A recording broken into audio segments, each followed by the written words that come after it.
Today we'll be taking on Pokemon Ultra Sun with only Ground-type Pokemon. And of course we'll be doing so as a Hardcore Nuzlocke. Ground-type Pokemon are some of my absolute favorites, and Alola has a solid number of them for us to put to good use. The problem is, this is Generation 7. We've got to get through Kahunas, Totem Pokemon, whatever this thing is, and oh yeah, the only ground type on our starting island is Diglett. Pray for me please as we take on...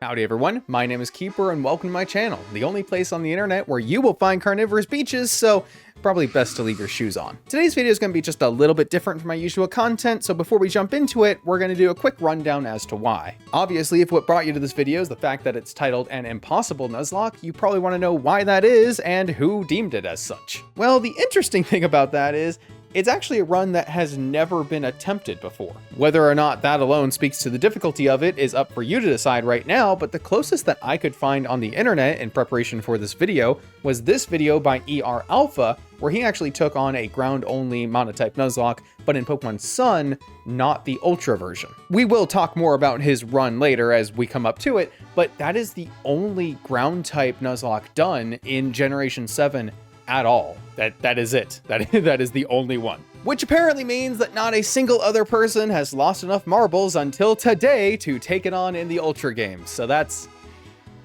something. Awesome. Now, something not being done before doesn't necessarily mean it's difficult. I've never thrown a scoop of ice cream in a frying pan before, but I can't imagine that's super difficult to do. But even Nuzlockers like myself tend to avoid certain games or challenges if they just don't seem fun to our personal playstyle. For example, the game itself could just be kind of boring, or at least not as interesting compared to similar titles. Most of the challenges you'll see for the Hoenn region games will take place in Emerald, because it's just the most exciting of the three titles. You'd be hard-pressed outside of creators like me going after specific challenges to see anybody playing Ruby or Sapphire. And as far as monotypes themselves are concerned, sometimes the types just don't really add anything interesting to the game. As a perfect example, I recently took on Pokemon Sapphire with only electric-type Pokemon.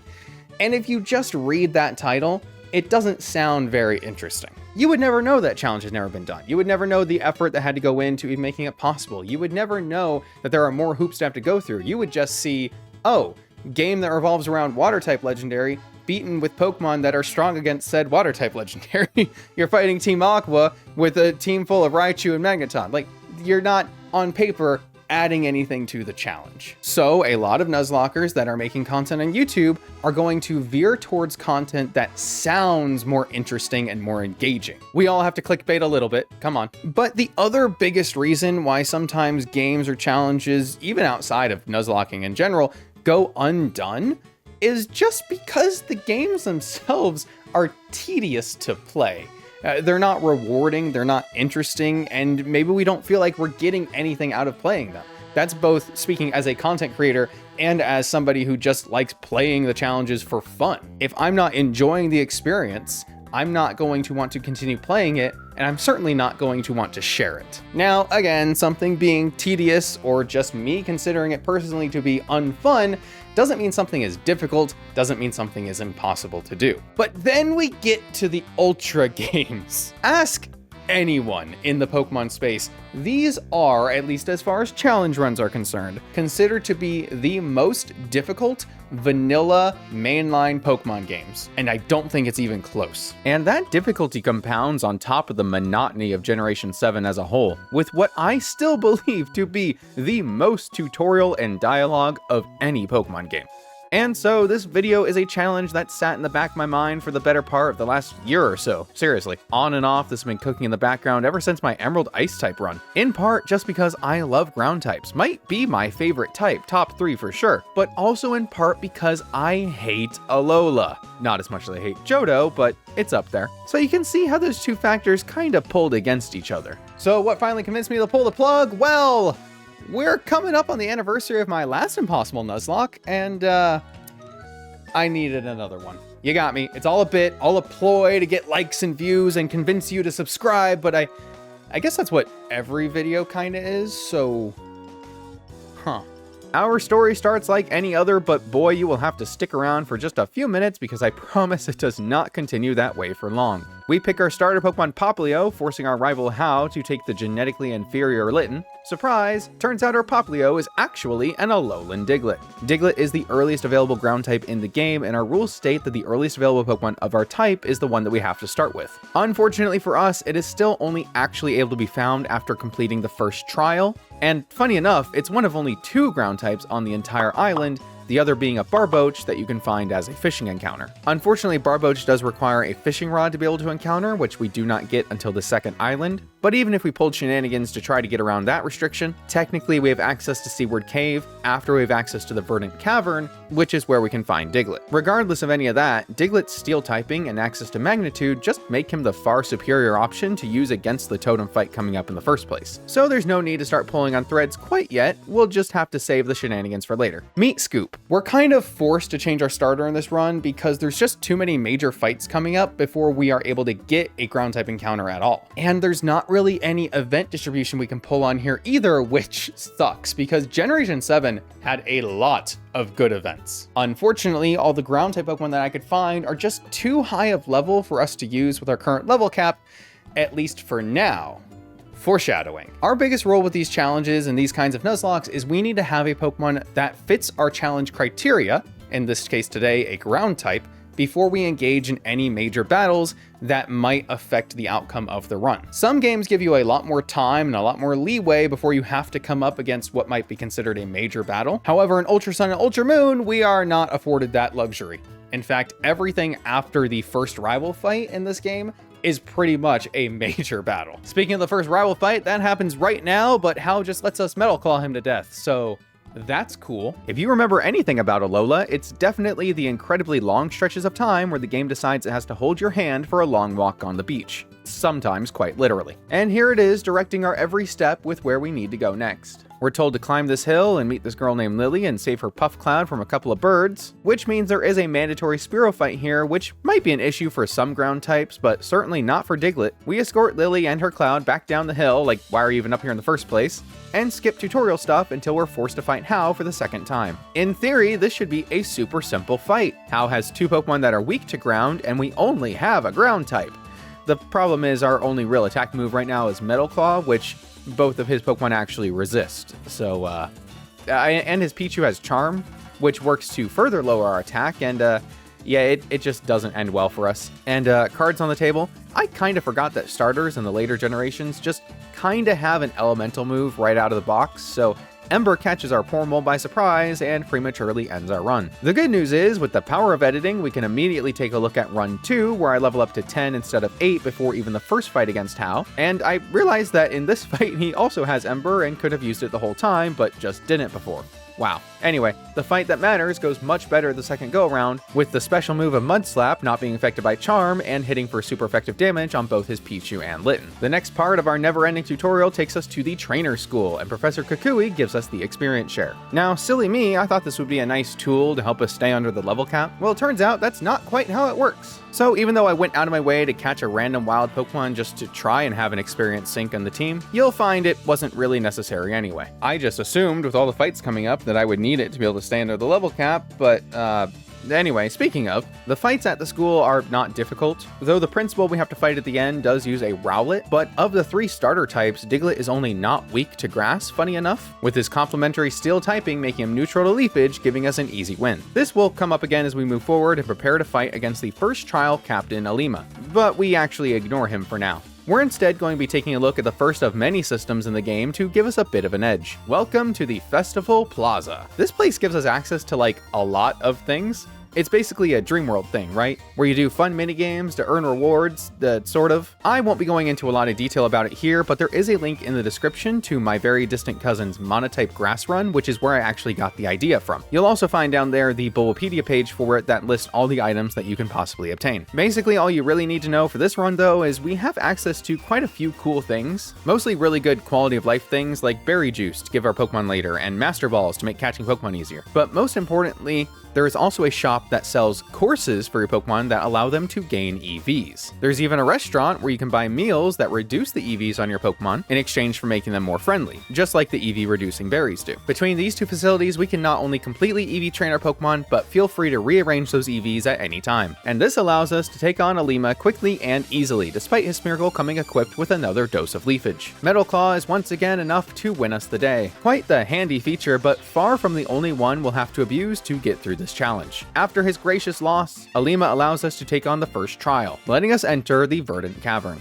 Hey Diglett buddy, look! You're home! Our goal here is to take on and defeat the totem Pokemon inside, and to do so, we just have to rout out the 3 Yungoos and murder them helplessly in their dens, brush off Team Skull like we will for quite a bit of this game, and awaken the angry detective from his slumber. The first of many, we are now facing Totem Gumshoos. Totem Gumshoos is also the reason why I chose Ultra Sun instead of Ultra Moon for this challenge, since in Ultra Moon you're forced to fight a Totem Raticate here instead, which has access to strong stab dark moves that hit us for neutral damage. However, all of Gumshoos' strongest moves are normal type, which we resist. And since Totem Pokemon don't quite play fair, we need all the advantage that we can get. Being leveled up to 14, Scoop also has access to Magnitude, which hits for decent stab damage, and also serves to take out the reinforcements that the Totem Gumshoos calls in. Not that it particularly matters, but for comparison's sake, Barboach wouldn't learn the move until level 20, which is far beyond our level cap. And with Diglett as our starter, the battle lasts a whole 3 turns, I think? And that wins us our very first Z Crystal, an item I have previously banned, but today they are on the table, baby. We're gonna need them. If it feels like we're just kind of breezing through the beginning of the game, don't worry, it's because we are. There is absolutely no cohesion to the amount of tutorial things that the game bombards you with after every minor accomplishment. Like, even now, over an hour into the game, I'm still getting tutorial cutscenes. Make it stop! Before we can take on the final test of the island, we're tasked with chasing down Lily and puff the magic space cloud one more time. The girl in a meadow of flowers. The cloud in a dark, damp cave. Ah, stereotypes. Oh, and just to add a little more to the annoyances of the game, our Rotom Pokedex immediately fires up an experience boost, and I have to stand here and wait for it to run out just to try and avoid overleveling.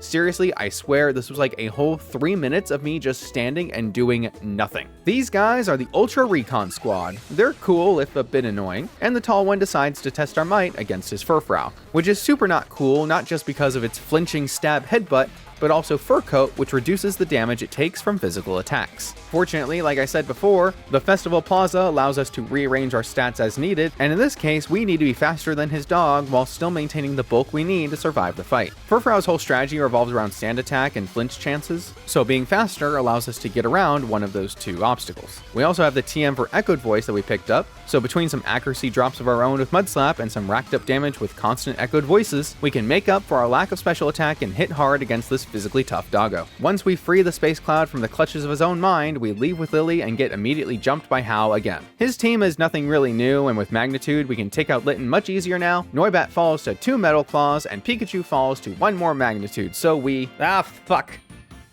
We overleveled. Our current level cap is set to the Kahuna of whatever island we are on, the major boss we need to fight before we can leave, and is currently set to only 15. Howdy everyone, Keeper from the Edit here. Just wanted to quickly point out that I was completely wrong and the level cap for the Ultra games on the first island is 16, not 15. This is unfortunately not the only level cap I will mix up in this run. I blame dyslexia and the games for changing them between versions. Ultimately, it doesn't affect the outcome or much of what I'll be talking about, so I didn't want to just edit this part out entirely, but I did want to at least make a note that it is exceedingly easy to get through the first island under the level cap as long as you're being careful. Feel free to still make fun of me for mixing this up down in the comments. Okay, that's all. Bye. As of right now, he is the only mandatory fight left, which means we just barely did not make it under the cap. I had been extremely careful in most areas to avoid extra trainer and wild battles that I didn't have to encounter, but I just know there was at least 1 or 2 that I could have avoided to get here. So yes, theoretically, we can get here under the level cap, but you just have to be careful. But before we jump into the next run, you'll see there's reasons why I can't do that.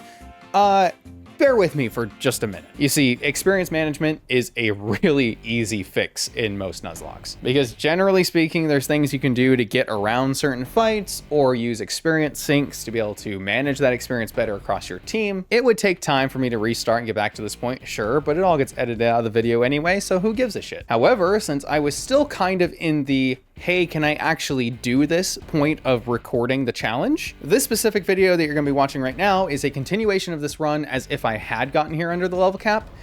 because we're going to take a look at Kahuna Hala. Using the power of PK Hex to change the save data on my very real 3DS game, I decide it's probably smart before starting my next run to run some tests. And those are tests that you're going to come with me for, because this fight is why this challenge is deemed impossible. Hala is a fighting type user, and that should be setting off some alarm bells already, because our only Pokemon available to us right now is Alolan Diglett, who, although we could make use of his steel typing before, is actually a severe detriment to us now. Also worth noting that the only good stab moves it has right now are the 50 base power Metal Claw and the completely random base power move of Magnitude. That last point is actually extremely relevant, so keep it in mind. Hala's lead is Machop, and it always has the one-hit KO against Diglett.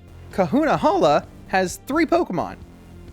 His first one kills us in a single move. Now, as little help as it is right now, Diglett does always outspeed all of Hala's team, so that at least means that we have one turn to try to save Scoop from this fate. Which means that there's essentially 2 ways in order for Scoop to survive the first turn. We already know Diglett learns Mud Slap, so there is a case to be made for accuracy drops against Machop, causing him to miss enough times that we can just get through the fight regardless. But there's also a case to be made for Magnitude, which again is a random base power move, actually dealing enough damage to knock out the Machop before it can touch us at all. In fact, I'll show you the math real quick. If we assume that we're holding a Soft Sand, which sure, why not? While Diglett can hold it, maybe ours had one. Let's go with that. And we have an Adamant Nature, and we have a perfect attack IV because we live in a perfect world. Why don't we? Only the 2 highest rolls of Magnitude kill. Magnitude can range anywhere from 4 to 10 on the Richter scale, and obviously the higher the number, the higher the base power of the attack. I know I've got a graphic up here, but I memorized these numbers in the meantime. Magnitude 9 is 110 base power, and Magnitude 10 is 150. Technically speaking, and I do mean technically, if we were to hit this range, then we could KO the Machop in a single turn before it can touch us, thereby letting Scoop not only live through the first turn, but also taking out one of Kahuna Hala's 3 Pokemon. But that is asking a lot from an unloving universe. So I sat there and I reset the fight over and over and over and over again, because I did not want to go through the tutorial slog that takes at least an hour to get through, right? Just to test and see if I could ever hit this range. Also, purely for testing purposes, you can see I gave Diglett the move Precipice Blades, which is a 120 base power ground type attack, just to try to get a more consistent damage output to see if we could ever hit the range on the Machop, and we never did. So after about, I want to say 30, 50, 70, I don't know, I was here a while, resets of trying over and over and over just to get footage that it was possible to kill this Machop in one of these 2 ways and never getting it, I decided I had to look deeper, because I am unlucky, but I refuse to believe that I am this unlucky. I looked up every trainer stats for their Pokemon in Ultra Sun and Ultra Moon and found just some of the worst news I think I've ever received, which is the fact that Kahuna Hala, on top of what I assume is every other boss character in the game, has fully EV trained their Pokemon. Every single one of them. Steven Stone could never. This Machop has a whopping 252 EVs invested into its HP. It never dies to Magnitude 9, and by extension, never dies to Precipice Blades either. And if you want to get real technical, it doesn't even always die to Magnitude 10. I think 1 out of 16 rolls on Magnitude 10, which again, a 150 base power move, stab, boosted by nature and the perfect IV and the held soft sand, doesn't always kill. And arguably, we shouldn't even have the soft sand in the first place. But that KO range assumes that you can even hit the 5% chance that Magnitude has to be a 10 at all. But looking up the Machop alone wasn't the most defeating part. No, because like I said, Hala has EV trained all of his Pokemon. If we ever manage to KO his lead Machop, out next comes Crabrawler. Now this Crabrawler not only shares the full HP investment that Machop had before it, but is also fully invested in defense. That means there is not a single roll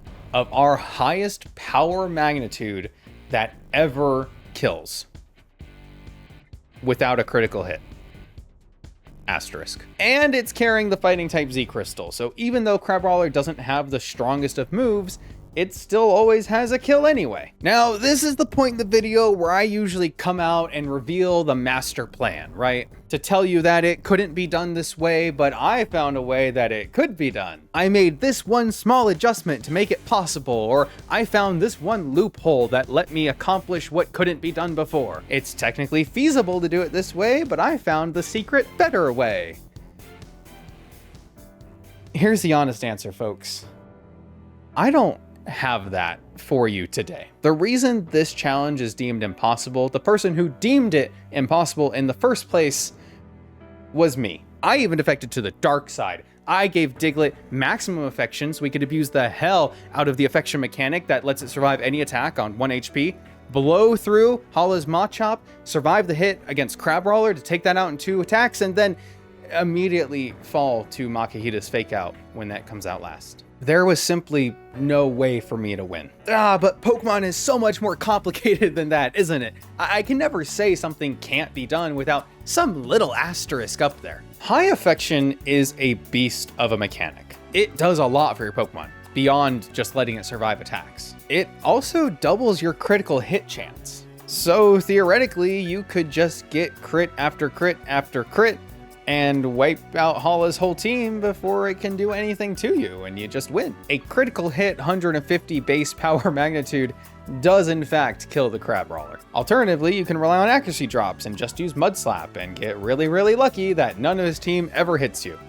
I don't know if Z moves are affected by accuracy though, so you still have to get around that one. You could also theoretically get to the fight with significantly less experience, and instead of relying on critical hits, you just make sure that you level up against Crabrawler instead of Machop, so that when you take 1 hit against Crabrawler, you'll level up to gain HP before Makihita comes out, and then you just have the affection mechanic make you survive twice, because all you need to do is have more than 1 HP for when you take damage to survive on 1 HP. If all of that just sounded like a bunch of gobbledygook to you, good. We're not doing that anyway. But that doesn't change that these solutions are solutions. They are things, they are mechanics that exist in the game that we could feasibly use. And that means I might just be wrong. The challenge is not impossible. I've proved it. It is technically possible to beat Hala in a hardcore Nuzlocke setting with only a lowland Diglett, and even stay under the level cap. Despite what my clickbait has led us all to believe, this is not an impossible Nuzlocke. So knowing that, why did I call it that in the first place? It's actually quite simple, really. I didn't like how it had to be done. It's too dependent on such specific circumstances working out for you as the player that are just unlikely to ever happen to you in a regular playthrough. It's such a narrow answer that it does lock out the majority of other players. The whole reason why I go so far with research for my videos is because I want to get around those issues that require luck. Sometimes in Pokemon, you do require very specific luck to get past even the tiniest of obstacles. Those are narrow solutions to even narrower problems sometimes, but I like to look for the broad solutions. I like to look for the answers outside the box that not only make something easier to accomplish, but could allow more players after me to accomplish the same thing, and oftentimes, accomplish something better. Do you know the definition of the word impossible? You probably think you do, right? It's just something that can't be done, right? It is not possible to do. And you would be exactly right. Kind of. Because impossible can also just mean extremely difficult or unreasonable. I started this channel on a whim, okay? I've always liked Pokemon, I've always been stubborn, but I've also always liked being able to provide answers. And that started really simply, right? Just taking Pokemon that were considered bad and showing what good they could do. In other words, I was taking an unreasonable task and showing that it was not only reasonable, but that it could be fun. The difficulty of using F-tier Pokemon just made it all the more satisfying to draw out the potential that they had to fill niches that you might not otherwise expect them to. And that mindset has never changed. I am not so full of myself to think that I'm better at these kinds of challenges than anybody else. In fact, quite the opposite. As I continue to search for answers in Pokemon to these narrow questions, it's not just about showing that something somebody said can't be done can in fact be done. These are solutions that a greater player than I could probably take for themselves and adapt to their own playstyle to accomplish bigger and better things than I ever could. In fact, we've already seen this done. I'd be surprised if you didn't know him, but fellow creator Sylph Spectre, a much larger channel than I, put out his own attempt at the Pokemon Emerald Steel-type Impossible Nuzlocke sometime after my video came out. But he does his challenges slightly differently. Obviously, everyone has their own playstyle, but he took what I did in my run and, like I said, adapted it to how he likes to play, going so far as to just beat the early part of that game with just a Beldum. And I think it's great that in my pursuit for these broad answers, people are able to come in after me and narrow them down to better fit how they want to take on the challenge. And sometimes you might not always agree with the broad answers that I find to these problems. For example, in my Pokemon Emerald run where we only use Dragon types, a lot of people did not agree with me using Zigzagoon's pickup in order to get early access to the TM for Earthquake. But that's an achievable answer that solves the early part of the game. While a bit time consuming, it is fully accessible to anybody playing the game at any time. It was about taking an unreasonable or extremely difficult task and turning it into something perfectly achievable if you're willing to put in the effort. But guess what? You can beat that same challenge that I did without the Zigzagoon. You don't need that Earthquake TM. I fully acknowledge that, even in the video itself, that you just need to get lucky with Trapinch's flinches or Swablu's Sing having a lot of sleep turns. Both of these things are technically possible. Yes, extremely difficult, but they are possible to have happen. And today it is also technically possible, but difficult to beat Hollow with just Diglett. I'm trying to make as clear as I can that this could be done, but it's unreasonable to expect it to be done. It's not fun. None of these answers are fun. They're not interesting. They don't challenge my understanding of my favorite franchise like so many of my other answers to problems do. I come back to Pokemon even now in my 20s because there's always something new that I'm learning about it. This is a game I've been playing since I was a kid, and I didn't understand a lot of it back then. Having the ability now to take off the nostalgia goggles and actually look and analyze these games today keeps me coming back because there's always new shit to see and learn. Part of that learning and understanding is also accepting that no part of Pokemon can be played without some sort of randomness and RNG involved. But the majority of entertainment that we get out of the series, in everything from Nuzlockes to competitive play, is finding ways and solutions that get around the RNG elements of Pokemon. Finding strategies that do the most they can to reduce the luck necessary to pull them off. I enjoy finding solutions to puzzles, not brute forcing them. By turning to answers that I simply have no control over their outcome, this run was devolving into nothing more than that. So I could just leave the video here, right? Leave it as a hypothetical challenge for somebody like you, a brave soul, to step up and prove that it can be done and do it for themselves. Leaving this video today as a memento of something that can technically be done, but I can't or just don't want to do it. But I'm stubborn, okay? I'm not done yet. Sometimes the answers don't lie in the games themselves. And just like we did for the Steel-type run, it's time to do some external research. We have to look at the broader scope of our challenge to truly find an answer to this game. We all understand that Diglett is the first available ground type in the game, and we should all by now also understand that it is technically possible to beat Hollow with him. But we should all also be agreeing that it's a pain in the ass to do so. So for the sake of the challenge and the video and my future sanity, we're not gonna let this just end here. We move on to another attempt because that is what Nuzlockers do. Enter Mudbray. I know, right? Not even the Boach. Not an event distribution, not a possible wild encounter. No tomfoolery to be able to access him early. Just Mudbray. I like Mudbray. Mudbray's cool. But why? Like, there's so many other ground types available in the game. Why Mudbray, of all things? Well, It's because it's not a choice that I make without precedent. When I took on the last Monotype run that I did, the Pokemon Sapphire Electric run we were just talking about, it too had never been done before, technically. While Electric only Ruby and Sapphire was not a challenge that existed online that I could find, Pokemon Emerald Electric only did exist. And I promise I'm not only trying to talk about Silph Spectre, but it is his Electric only Emerald run that we are referencing. In fact, it was some of you guys in the comments of my last video that made me aware of that video's existence in the first place. Now, in this run, he does start himself off with a Magnemite. Absolutely no shade, that's probably the best way to get through that game if you are limiting yourself to in-game encounters. But this does go directly against the one rule that we have referenced over and over, which is that the first encounter you get for your run has to be the earliest available encounter in your run. The rule that in order for the run to truly be legitimate, you are supposed to start with the earliest available Pokemon you can encounter. In the Hoenn games, Magnemite is far from the first electric type you would ever come across. Not counting event distributions, Plusle, Minun, and Electrike are all electric types that you can find in the wild before you ever get access to Magnemite. But let's take a quick step back. What exactly do I mean by legitimate anyway? Nuzlockes are completely made up rules. The only person you have to worry about satisfying with your rule set is yourself.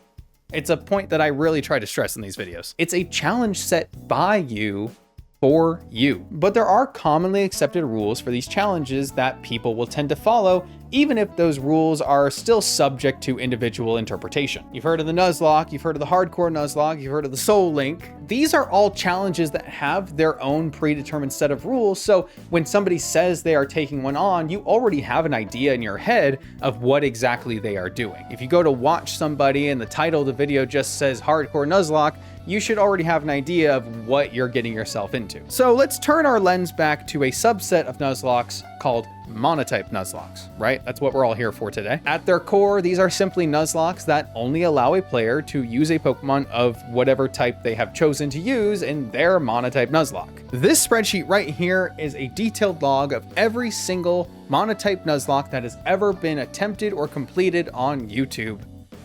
Kind of. My Monotype challenges started as one simple idea, and that was just to help fill in some of the spaces on this spreadsheet created by Chaotic Meatball. Every single Monotype Nuzlocke I have taken on since then echoes the rules and guidelines that I have had to cobble together from the other runs on this sheet. And those rules are there for good reason, because it isn't just any Monotype Nuzlocke that can make it into the document. It's specifically hardcore Nuzlockes, first of all, and they have to be challenges that are as close as possible to being technically repeatable in a vanilla game that has all assets available to the player and is done purely in the spirit of the challenge. Whew, that is a mouthful. Basically, that's my long-winded way of trying to explain what this spreadsheet is trying to convey. That any one of these Monotype Nuzlockes can be completed in good faith by anyone willing to put in the effort. But that does, as I said before, still leave a lot of room for individual interpretation. You will not find any two runs in this document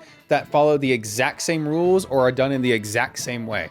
Not even amongst the runs that I've contributed to it. And that's because in every single one of these runs that I have taken on, I have had to re-examine the rules that I thought I knew just to make the next step possible to take. Somehow I started with the impossible one and then they only got worse. So I guess I just can't make things easy on myself, can I? The Big C himself even resonated with my thoughts on Silph Spectre's Emerald run, stating that if a challenge is otherwise completely unable to even start, then yeah, let's look at other options. And that thought process is exactly why this Electric Emerald run is included on the spreadsheet. It's included despite my earlier point that it breaks the rule of having to use the earliest available encounter. But all this just kind of circles back on itself, doesn't it? I mean, at the end of the day, the run has to be as vanilla as possible, but it still has to be, you know, possible. So I'm gonna step over here for a change of scenery. Let's take a look at that Pokemon Sun run from ER Alpha that I mentioned earlier. Alpha starts his Hardcore Nuzlocke here with a Gibble. This run is not included in the spreadsheet. So I needed to provide an answer not just for me to be able to make this video in the first place,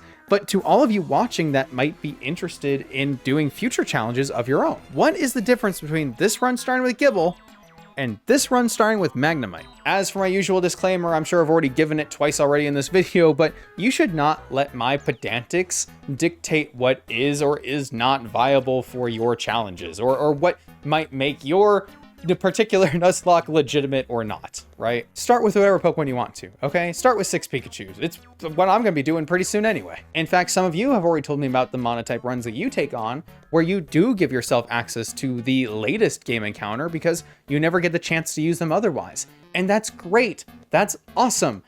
But there's probably a reason why those are saved until the later half of the game. If my challenge today was purely for myself, I'd probably start with a Sandygast. I really like Sandygast. I mean, I do also still like Mudbray, but I really like Sandygast. But my challenge today isn't to beat a Ultra Sun ground type Monotype Nuzlocke. It's to clear the space on the board that says ground type Ultra Sun Monotype Hardcore Nuzlocke. Slightly different. So I was left trying to find my answer. And eventually I did, obviously, or we wouldn't be here today. There was one additional guideline that I had to create in my rules to not only make this run and future challenges more accessible, but also to answer any lingering questions about runs that don't start with the earliest available option that are included in the document, as well as provide a shut case for why other runs that maybe could be included still aren't. A rule that not only answers the questions that I personally had when I was doing my research into this project, but also to provide answers and open doors to people that may have shut them on challenges that otherwise seem too difficult to even bother trying. At the end of the day, we just want more people to have more fun playing more Pokemon. If nothing else, that means more content for you guys, right? Right? Don't leave me. I'm so lonely. Oh, but right, the rule change. It's literally just move on to the next encounter.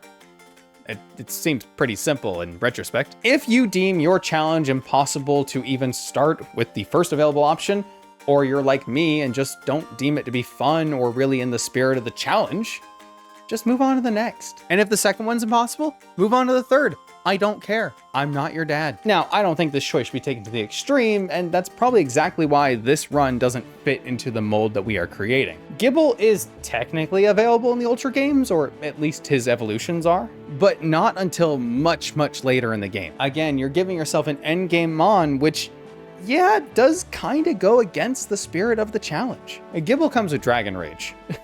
There's a reason why it's an endgame Mon. If you are allowing yourself to breeze past the difficulties that your type should have in the early portion of the game, then yeah, personally, I do not think that that qualifies as being in the spirit of the challenge. I think any run that not only can muscle past those difficulties that the type has, but use them to their advantage in some way and smartly play around them. Those are the challenges that I want to see. You move on to the next encounter. You go to the very next Pokemon of your type that you would be able to encounter naturally and do everything you can, just like I did with Diglett, to try and make that Pokemon work instead. In Pokemon Emerald, you would be hard pressed to get past even just Roxanne with any of these 3 hooligans. So yeah, skip, your next encounter is Magnemite. It makes sense to me. And with that run already being included on the spreadsheet, applying this logic to it means that there is precedent for the logic to exist for anyone else's run too. There is precedent in the document for this rule to be upheld. God, I love nerd research. And now we've come all the way back around to why we're starting the game in our, well, I guess you could consider this attempt 50 if you really want to count all the times we died to Hala. For this challenge specifically, as much as I was trying to throw off with the Barboach talk, you actually do encounter Mudbray as your second possible ground type. Muck the Mudbray is a fantastic Pokemon. This line's design just hits me the right way, you know? The stamina ability raises her defense every time she takes damage, and she gets bulldozed super early at like level 10, giving her an easy answer to the wild double battles that plague the region. The first Hal fight is still super easy, and this time we force him to take the Popplio. Though we're weak to its attacks, this will mean that those 2 harder boss fights later against the Principal and Alima will have fire moves that we are no longer weak to. So we'll just have to take the detriment here against our rival for now, which is fine because we've already established that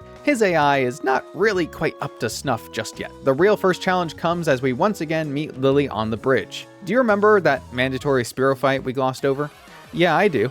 Mudbray only learns ground type attacks up until level 15 in Generation 7, and we really can't afford to be hitting our level cap just yet, so we legitimately can't hit the thing. Our only strategy is to run out of power points on our moves that we can attack with struggle, but we can't do that before reaching Lily because she, oh so helpfully, but not really in this case, heals our Pokemon as we approach her for the first time. And although she doesn't keep us hostage at the top of the mountain, if we try to leave town, it's Professor Kukui that stops us instead, so we can't encounter any other wild Pokemon. But we do have one out. You can actually run from the Spearow fight on the bridge. I did not know that, I've never even had to try it before.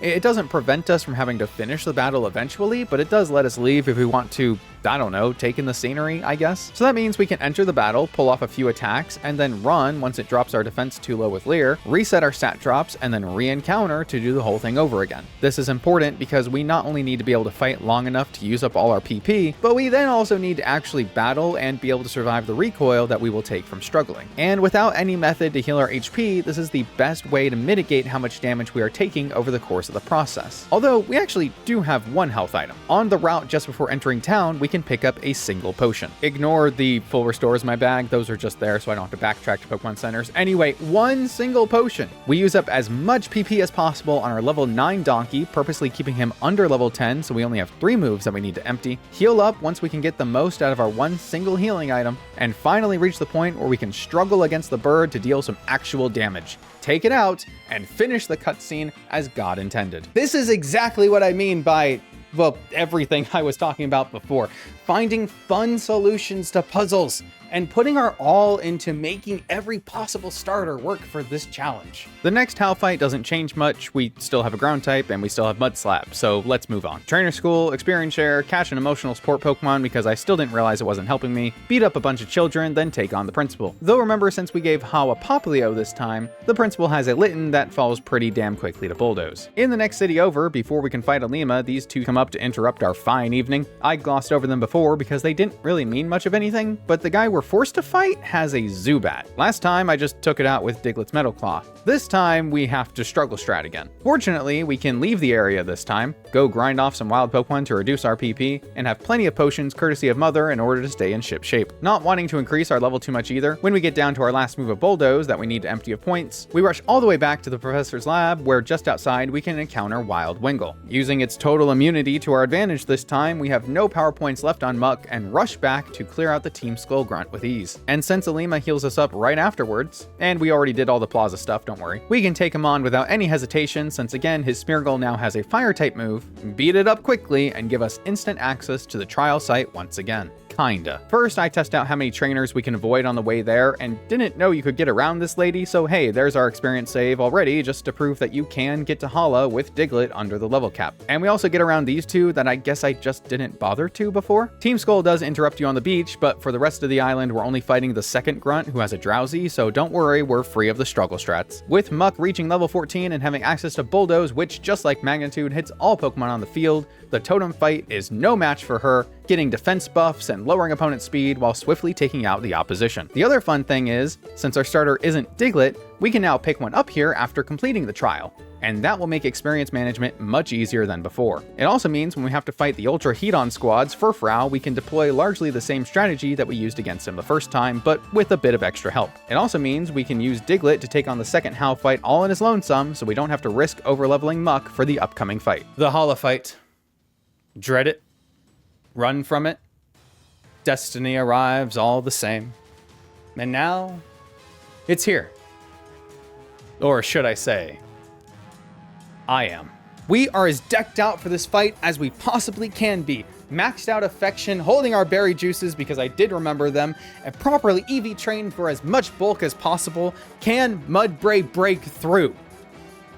God, I hope so. Machop is by far and away the scariest Pokemon on Hala's team. It just deals so much damage. We lead off with Mud Slap for accuracy drop, since it's going to take us a few turns to break through this anyway, even with Bulldoze, so we may as well have a little bit of extra luck on our side. And that luck only increases thanks to Affection, which itself also gives us a chance to dodge. At this point, I will take anything. Still, it only takes 2 hits to knock poor Muck down to half HP, but after 3 mud slaps and now 2 defense boosts, Machop is forced to go for focus energy. And thanks to the speed drop from Bulldoze, we can now land 2 of them back to back to pick up the first KO without taking any further damage. Makahita actually comes out next, since Crabrawler doesn't see a KO, and uses Fake Out, which gives us another easy defense boost. But now we're unfortunately forced to take an onslaught of sand attacks. We don't really want to switch out and lose our boost, so we're gonna have to stay through and just fight it, I suppose. Eventually, we hit through the accuracy drops enough times to take out the punching bag. But now we're facing the super defensive Crabrawler. It leads off with his Z move, as one does, but thanks to our stamina ability raising our defense, we take a whopping 9 damage from it. You can see where this is going. Hala does get smart trying to lower our defense with Leer, but then he just keeps raising it back up with Pursuit and Power Up Punch anyway. This gives us plenty of time to stack up some Mud Slap accuracy drops, and then eventually take down the crab with well-aimed bulldozes. Without any trial and error, with just faith, luck, and a little bit of pixie dust, finally and officially we have defeated Kahuna Hala, and we can say player defeated. What do you mean there's more? We are 10 pages into the script, well over 20 minutes into the video, and we are just getting past the first island. There are 4, kind of 5 of them, actually. We've basically done the equivalent of the first gym. This is gonna end up being the longest video on the channel, isn't it? And it's on Ultra fucking Sun. Well, I could be cheap and break it up into segments, but I'm not going to. You better hit that like button. Please, I'm begging at this point. For those of you familiar with the game, you know what's coming up next. For the other 90% of you, strap on in, because you're about to see the second reason why I didn't want to do this run, and then I did. It's also probably the real reason why this run isn't completed, because Hala is the, there's probably a way around that type of roadblock. Totem Araquanid is the, yeah, I'm not even gonna bother kind of roadblock. And if Hala was already this difficult to get past, I can only imagine how much worse it can get from here. And I do mean that literally, because I write these scripts as I go, so I'm legitimately wondering that the words you're hearing right now are from past me writing them. This is all very meta. Wondering how this next segment is gonna go as I go into the fight, right? Is it gonna end up as another reset, or like, is my little master plan gonna come to fruition and get me through without a scratch? Obviously, I record the script after I've already beaten the run, so there's a 3-way time travel narrative going on here, which is kind of weird that I'm having to narrate that out loud, but I'll tell you just my deepest honest thoughts about it, and it was all right.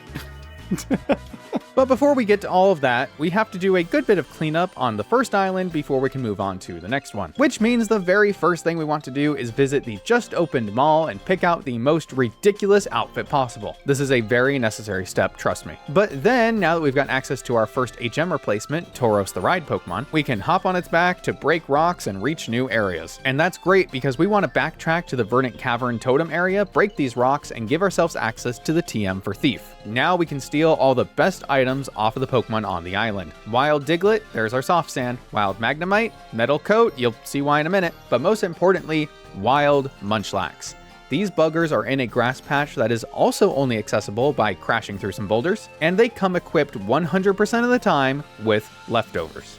Full disclosure, the ability pickup can also get leftovers at any level, which means there's no grinding shenanigans required. But since HM buddies aren't really a thing in this generation, I didn't want to abuse our poor Meowth any more than I already had to. But she's about to get boxed anyway as we fill up our team with one last ground type from the first island, and no, it's not the fabled Barboach. Which means I may have lied before. There is one more ground type on the first island that we can obtain. It just takes some findangling. I did try to tell you, we're gonna be squeezing a lot out of this game to make it possible. After some rigorous setup on my very real 3DS, I got the camera set up and working so that we can utilize the QR scan feature. This is a feature present in the Generation 7 games that allows you to scan QR codes of any kind, but there are also specific QR codes that you can get out of the Pokédex for each individual Pokédex entry that when you scan them will actually add them into your Pokédex, and it's a whole thing. Regardless, the point is all of these QR codes are available with a quick Google search. That's how I found them. You can literally just search up any QR code you want and add it to your Pokédex and have a complete Pokédex in one of the Generation 7 games. Yay for you. Some of the QR codes are also tied to event distributions, but you know, not any ground types. However, this feature has a second additional feature. We heard you like features, so we put a feature in your feature so you can feature while you feature. Anyway, this secondary feature is called the Island Scan. It is a feature within the QR code scanner that unlocks after you have obtained 100 points. Each QR code that you scan into your game can get you anywhere between 10 and 20 points. All the base QR codes are 10, and then there's some event ones that are like 20. They just give you a little bit more for some reason. Since all of the base non-event QR codes give you 10 points a day, and you can scan up to 10 QR codes per day, that essentially means you can use the island scan, spending those 100 points, again, once per day. What this does is it scans the island you are currently on and alerts you to the presence of a Pokemon that cannot otherwise be found elsewhere in Alola. So you scan QR codes of Pokemon in the Pokedex to then do a scan to find a Pokemon that is not in the Pokedex. It doesn't really make sense, but hey, we'll take it. This is a truly bizarre feature because not only does the Pokemon that shows up depend on the island you are currently on when you use the island scan, but it also depends on the day of the week because on every island there's 7 different Pokemon, each one tied to a different day of the week, and the kind of Pokemon available on that day on that island also vary between the base Sun and Moon games and the Ultra Sun and Moon games. There's very little overlap in the available Pokemon between them. It's weird, but whatever. It is a feature in the game that you can use on any vanilla hardware available today because every 3DS has a camera. All of the QR codes still work, and I'm pretty sure they will always continue to work, and you can scan these. You can use the island scan on your very real 3DS, just like I did, wink, wink, and then you can use the island scan to get an extra encounter. Now, the only weird thing with these encounters is they are actually found on individual routes. So in the purposes of a Nuzlocke, we just have to make sure that there is either no other available encounter there, or that we run into the Pokemon first that we're getting from Island Scan if that is our target. Fortunately, for the purposes of the ground type Monotype Nuzlocke that we are doing, all of the Island Scan Pokemon that we are going after do not share a route with another legitimate encounter. The relevant encounter on Melee Island is also hidden beyond some smashable rocks just west of the professor's lab, and that is Onix. We catch Rolly in one of our festival Plaza Master Balls just for the culture. The Island Scan Pokemon also each come with a special move that they can't normally learn, but Onix's is Rototiller, so not, not extremely relevant. In fact, most of the special moves aren't. What is relevant is that we can feed him those metal coats that we were able to steal off Magnemite earlier, and that evolves him into a beautiful Steelix. Oh, it's also in here that we can get another Z Crystal. It's for flying type moves, which may not seem super useful to us now, but just you wait and see what we got planned for this big boy. Now that we're pretty much done here, we hop aboard a Mantine of all things because that's safe, and surf our way to the next island in style. Mostly in style. Mantine surfing is, I'm sure, totally safe, but it is still very strange to me. It is a repeatable game that can give you access to beach points, or battle points, or BP. Every individual island that you can visit has a set of vendors that accept BP as currency, and what's most important about these is that there's always a move tutor. The move tutors across each beach have different moves that they can teach your Pokemon, and that just means as we unlock more beaches on more islands, we will have more move tutor moves available to us. Such as this vendor that will teach Iron Defense to Diglett and Mudbray, but not Steelix for some reason, and I did think that was weird, but okay. This is a service that I'll be using a lot moving forward in this challenge, and while I probably won't touch on every individual move that I get from these tutors, it is worth looking at their lists if you're ever doing a challenge in Generation 7 for yourself. Speaking of moving forward, the story kind of pushes us in a specific direction, blocking off any other areas on the island that I would like to explore first, but that's okay. Route 4 is where we can encounter Mudbray, the second ground type encounter of the game, and the one we started this journey with.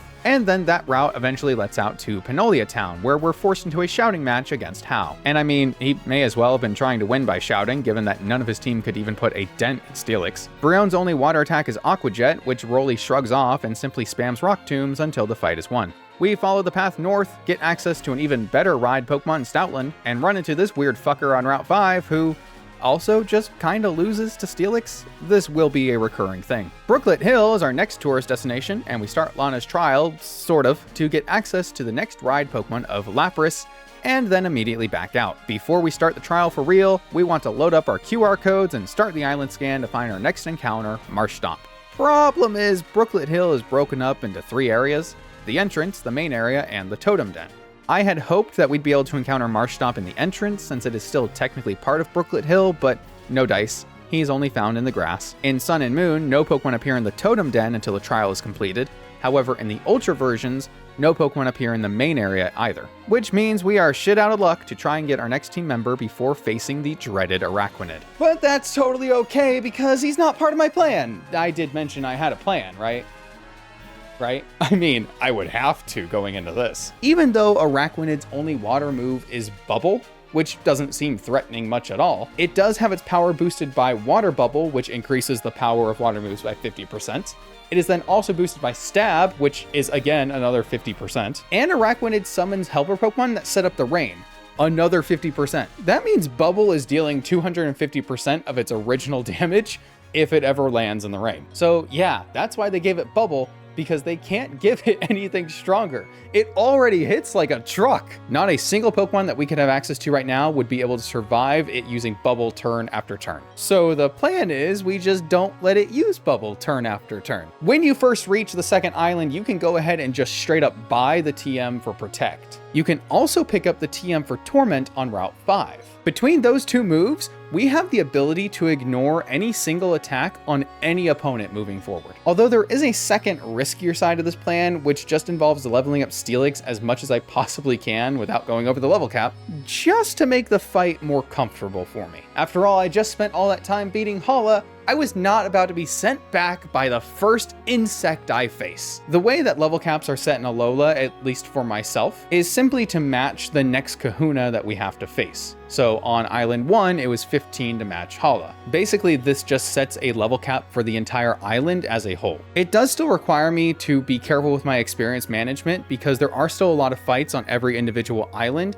and having to manage one level cap across all those fights, I actually find to be a lot of fun. But it also can allow me to over-level slightly the next totem we have to face, just to give myself a little more of an edge in these unfair 2-on-1 battles. After all, totem fights, if you're not familiar, not only involve you going in against a supercharged Pokemon that instantly gets stat boost as soon as battle starts, but that Pokemon can then, from turn 2 onwards, just always have the option to call for help, turning all those fights into an unfair 2-on-1 where one of those Pokemon has boosted stats and the other Pokemon is there purely to set up the Pokemon that has boosted stats. Anyway, by putting Steelix 1 level below our island level cap of 27, we may not be able to use Steelix as much for the rest of the island, but at least we know he'll have the stats he needs to get us through this fight. And yeah, this was kind of a risk, because I've already been relying on Steelix just to get through like the 2 rival fights we had earlier on the island. But at least after we get through this totem Pokemon, we will have a few more options open up to us. We gather our courage as we awaken the mighty totem Pokemon.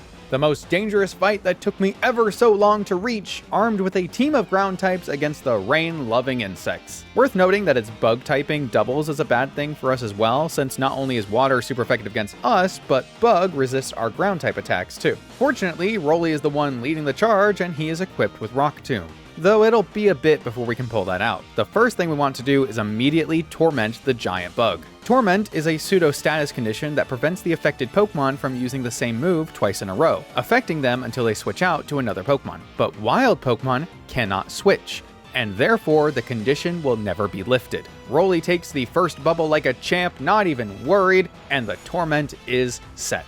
Araquanid immediately calls for help, and it has 2 options: Masquerain, who we want to see, and Dewpider, who we don't. But that's okay. Even though it has a bubble of its own, we can at least one-shot it, unless Araquanid's bite makes us flinch. Uh-oh. Fortunately, the little Spidey that could just sets up a sticky web, which I promise won't matter because we are either winning with Steelix or losing everything anyway. The next turn, we can utilize Protect to dodge the incoming bubbles, making good use of both Torment and Leftovers in combination. And the following turn, finally get off our Rock Tomb to take out the supporting Spiderling. A critical hit gives us an immediate advantage over the target totem as well, and we're careful to continue our Protect cycle to not take more damage than we need to. The next time Arachnid calls for help is when we do finally see Masquerain, but the worst this thing can do to us is Paralyze with Stun Spore, as it doesn't have any damaging water moves of its own. None of the other attacking moves from either of these Pokemon deal any meaningful damage, allowing us to slowly but surely make our way to the finish line with just a few more Rock Tombs to take down the Totem Insect once and for all. Once it falls, the remaining Masquerain is easy fodder. The fight is won. The Z Crystal is ours, and so is the Fishing Rod. With the trial completed, the wild Pokemon are no longer scared off, so we are free to finally catch and add to our team Lofty the Marsh Stomp. We take a shortcut back to town by chasing off the Sudowoodo, and in doing so, trigger another fight against the Ultra Suicune squad. Fortunately, this fight only features the Ultra Beast Poipole, a relatively weak poison type that is all too susceptible to our ground-quaking ways. And then we're free to move on our merry way.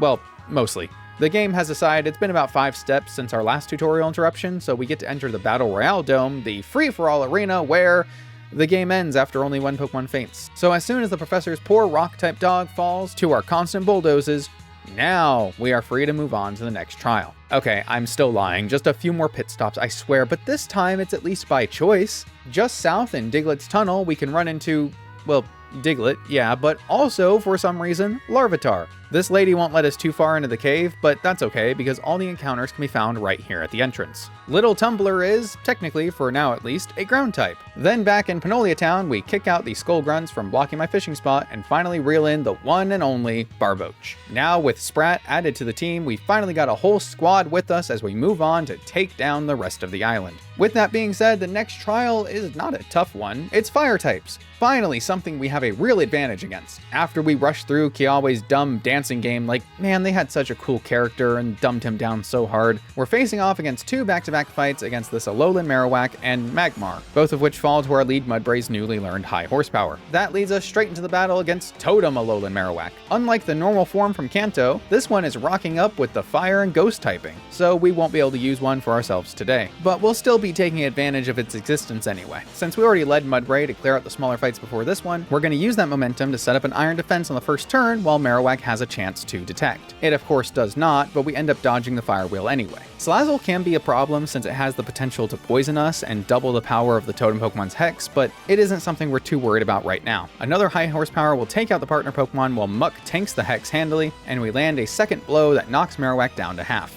Now we are forced to switch, but Lofty can sit in front of this Marowak all day long, and all it takes is one landed Mud Bomb to clear out the fight. As our reward, we not only get access to the next Z Crystal, but we can also head back down the mountain to catch Scratch the Cubone. Listen, I said Marowak wasn't ground type. I never said Cubone wasn't. As is the case with Pokemon that change typing as they evolve, by my rules at least, we are allowed to use Pokemon that either are the type or evolve into the type that we have chosen for our Monotype Nuzlocke. We cannot, however, fully evolve a Pokemon if we lose the type that we are trying to use. In the case of Larvitar and Cubone, we can use them as long as they have ground typing, we just can't evolve them to have them lose it. We can use Larvitar and Pupitar in a ground type Nuzlocke, but not Tyranitar.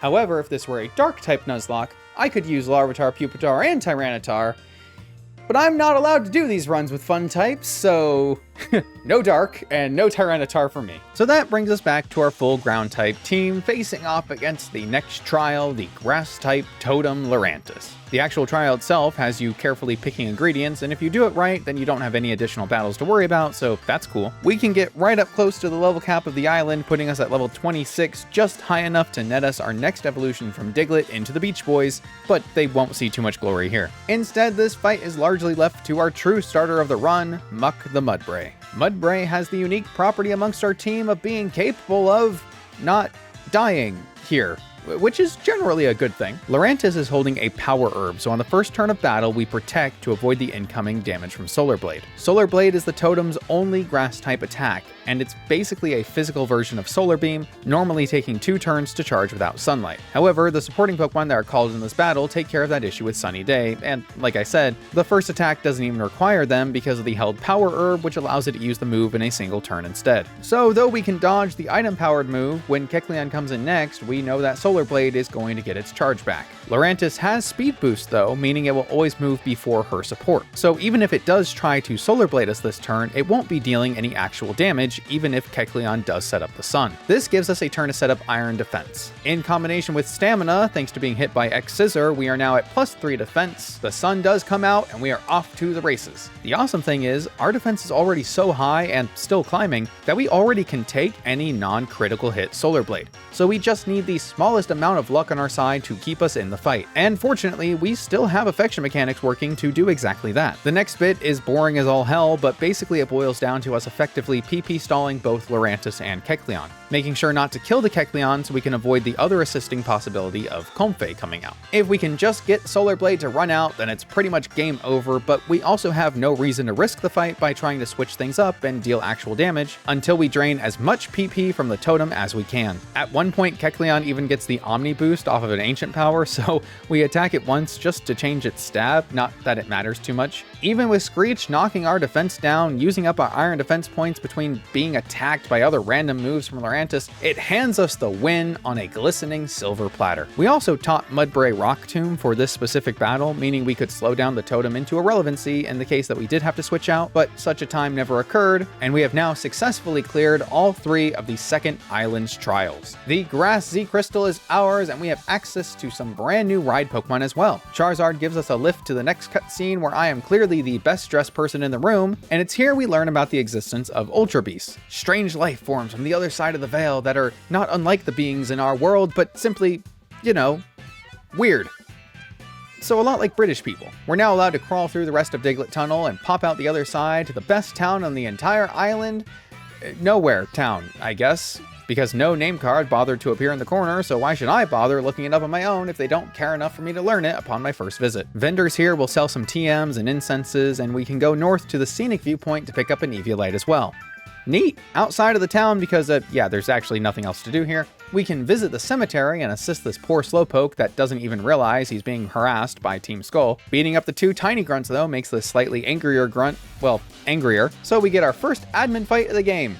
Yay? Question mark? Plumeria is a certified pain in the ass, but she's more than manageable for our team right now. Scoop is leading against Golbat, and because of Switch AI after we hit it with a Steel move, she's able to make the swap out to Salandit because Fire resists Steel, and that's fine with us. We just bring in Lofty and a simple Bulldoze takes out the Bandit. Golbat comes back in, and since the previous monster did get us poisoned, we just swap right back to Scoop, get confused, hit ourselves, it's a whole ordeal. But a few Metal Claws do nab us the KO anyway, so no harm, no foul. And that's about it. Yeah, she isn't much more than a regular grunt right now, but just you wait, her threat level will go from a 1 to about a 2 before the end of the game. Besides, she's just a warm-up for the real girl boss waiting for us just ahead, and that's the lady that blocked us before, Olivia, the kahuna of Akala Island. As a rock-type user, we won't have nearly as much trouble taking her on as we did Hala, so we level ourselves right up to the cap in preparation and begin the final battle. Her lead Pokemon is Anorith, meaning this rock type is not weak to ground thanks to the half-bug typing, but it is still going to take super effective damage from Scoop's Metal Claw, which is of course exactly what happens. Even forcing out a potion, we get the easy first kill before Lileep comes out next. The awesome thing is Dugtrio isn't weak to grass either, as we know, so Mega Drain doesn't threaten us too much as we begin clawing away at the plant next, but Brine is a different story. Though it isn't stab, after we drop below half HP, the damage dealt by Brine is doubled, and it's gonna take us out if we aren't careful. So we swap in Lofty to take the neutral low power Brine, then swap to Rolly, who is also part steel, to take a neutral Mega Drain. This allows us to take another Brine easily and lower the speed of Lileep with Bulldoze, letting us outspeed on the next turn for a second attack to take out the threatening plant. This leaves Lycanroc as Olivia's last Pokemon, and I gotta say, it's a bit underwhelming. 2 more Bulldozes and we are the winner. That gives us the Rock-type Z Crystal and marks a whole second island as completed. Despite our rocky start, pun intended. With the three major worries of Hala, Araquanid, and Lurantis behind us, I don't see what can stop us from winning the rest of the run. Of course, I'm still happy to be proven wrong, and the game will certainly do its best to do exactly that as we continue to the next part of our journey. Finally, the last part of the island has been opened up to us, Hanno Beach. This is the only beach on the entire island where the literal life suckers reside, and nobody seems to mind that they will literally eat your flesh and digest your soul, but whatever, we catch one for ourselves. Meet Dizzy the Sandygast. This beach also has a resort where this weirdo in a white lab coat kidnaps Hal and myself to go and visit their artificial laboratory of an island, the Aether Foundation. And you know this kidnapping is a flop when we have the absolute time of our lives running around the garden, blasting aliens, meeting mommy. Oh, aliens, right. Well, this jellyfish thing decides to tear a hole in reality, and that's super not cool of it, so we blast it right back with our earthly powers to wherever the fuck it came from. Since it is oh so clearly a poison and rock type, it is no trouble at all for our team of grounded individuals. The best part? The kidnappers decide to let us go free thanks to our efforts, and even escort us to the next island that the story is scripted at. Ula Ula Island is a terrible place, but it's where we gotta be. And the first thing we gotta do at the place we gotta be is beat the ever-loving Krun out of Hal. But first, we gotta get our team up to snuff, evolving Muck into a Mudsdale and Sprat into a Wishcash. Our level cap for the island of 44 gives us quite a bit of wiggle room, so we really take advantage of that starting here. Hal leads off the fight with his Z-Crystal wielding Brion, and while that can be scary, Sprat outspeeds Still and is equipped with Amnesia, allowing him to boost his special defense and then easily tank the incoming neutral attack. His natural bulk being cranked up to 11 thanks to subsequent buffs as well as leftovers and protect works wonders to keep him in the fight, able to continue taking blow after blow and finally take down the opposition. And that may have seemed like a lot, but Brion is actually shaping up to be a real threat against our team. We're gonna have to play as safely as we can around it moving forward. The same does not have to be said about his Raichu though. Poor rat can't even hit me with more than a piddly psychic. Bulldoze wipes him out cleanly. Tauros is in next, and I'll be honest, surprised me at first. Turned out I was originally looking at the Hal fight from the base games, which is much easier, so my bad. But hey, we're still a bulky fish and we have no reason to swap out just yet, so we don't and let Bulldozes run their course. Continue to heal with alternating protect turns, and quicker than you'd expect, we come out on top even in the bull ride. Noibat is also here. Couldn't tell you for what though. We can't hit it super hard, but it hits us for even less, so we may as well take our time and never mind, critical hit Aquatail will do just fine. And then Hal's last Pokemon is a Flareon, so yeah, long rival fight, but worth it to see the catfish sweep. A bunch of talking to NPC stuff happens that we're gonna skip. A Team Skull inconvenience also happens that we're also gonna skip, and yeah, stop right there at the observatory. Now you'd think that us being on top of this big old dusty mountain might land us with another encounter or two, but I'm here to tell you, no. Not at all. Why would you even think that? We complete the puzzles of rotating electrified insects on a grid, summoning weak electric types to feed to our mighty steed Muck before we finally summon the great totem guardian Togedemaru. Just seeing this guy gives me radical red PTSD. The annoying thing about this fight is the sheer number of status moves that can be used not just by the totem, but also by the associates it calls in for assistance. Because of that, we try to predict the turn 1 spiky shield, but no dice. At least it misses the Iron Head while we raise our defense. Skarmory will torment us, and like I said, Togedemaru has spiky shield. Those two moves in combination will make it real difficult just to land the 2 or 3 moves we need to win. So luckily we get one out of the way early. The good news, at least, is that thanks to our typing and stamina boosts, Muck is never in any danger in this fight, really at all, as long as we don't end up struggling to death, which does not happen, and sooner rather than later, we land the second horsepower to take down the giant totem, leaving only Skarmory to try and hold it together, which it simply cannot. Surprising absolutely no one, the electric Z-Crystal is claimed and another trial is complete. We rush to the Mally Garden to show off our new toy to the professor, only to find him in an argument with a mad scientist-looking guy who immediately challenges us to a battle. Guzma is a bug-type specialist, which explains why he's so mad, I suppose, and his team is always going to be a tough nut for us to crack. And I didn't know this, but apparently between the hours of 5 and 6, it's raining in the garden. I would have changed the time on my very real 3DS to any other hour if I had known, because his lead Pokemon is Golisopod with Razor Shell. Fortunately, our strategy revolves around the idea that if he hits us with anything at all, that we're dead anyway, so I guess it doesn't really matter that much. By wielding the flying type Z-Crystal, told you it would come up later, Doug Trio is holding the key to our victory. And since this Pokemon learns Aerial Ace for some reason, the Z-powered version of it deals enough damage to trigger Golisopod's emergency exit, swapping it out before it has a chance to Razor Shell us at all. Guzma's other Pokemon in this fight is Masquerain, who itself does not have any water-type attacks, thank goodness. It does have Intimidate, however, so we have to take a turn to work up to get our attack back up to par, tanking one of whatever move the bug tries to throw at us in the process. For the record, it does have Icy Wind to lower our speed, but even at -1, we still outpace his team of bugs. Dugtrio is fast, man. Back at neutral attack, Rock Tomb is 4 times effective and Masquerain falls in a single hit. Golisopod comes back out and its HP is low enough that one more Aerial Ace, even without any Z-move boost, will take it down as well. Goliath falls before the David triplets and justice is served, soaking wet just the way I like it. What was that sentence? Guzma and Team Skull run off and yeah, I guess it's back to business as usual, huh? It's been a solid amount of time since the last Pokemonism that pissed me off, so time to access the lower part of the island thanks to this gate opening that requires you to beat the last trial to get past it. Then as soon as we are past it, we're interrupted by Hapu, a little girl or old lady, I genuinely can't tell, who gives us the ability to ride on Mudsdale. A different Mudsdale, but still a very good boy. And then we're immediately confronted with jagged terrain that we can't possibly cross without riding said Mudsdale. Seriously, what was the point of any of that? We can't access the route that has the rugged terrain, and as soon as we do have access to the route, we immediately get the thing that lets us travel the rugged terrain. If Mudsdale did not exist as a ride Pokemon, nothing would change. This is such a specific anger point for me. I just cannot express it properly, but like, you get what I mean?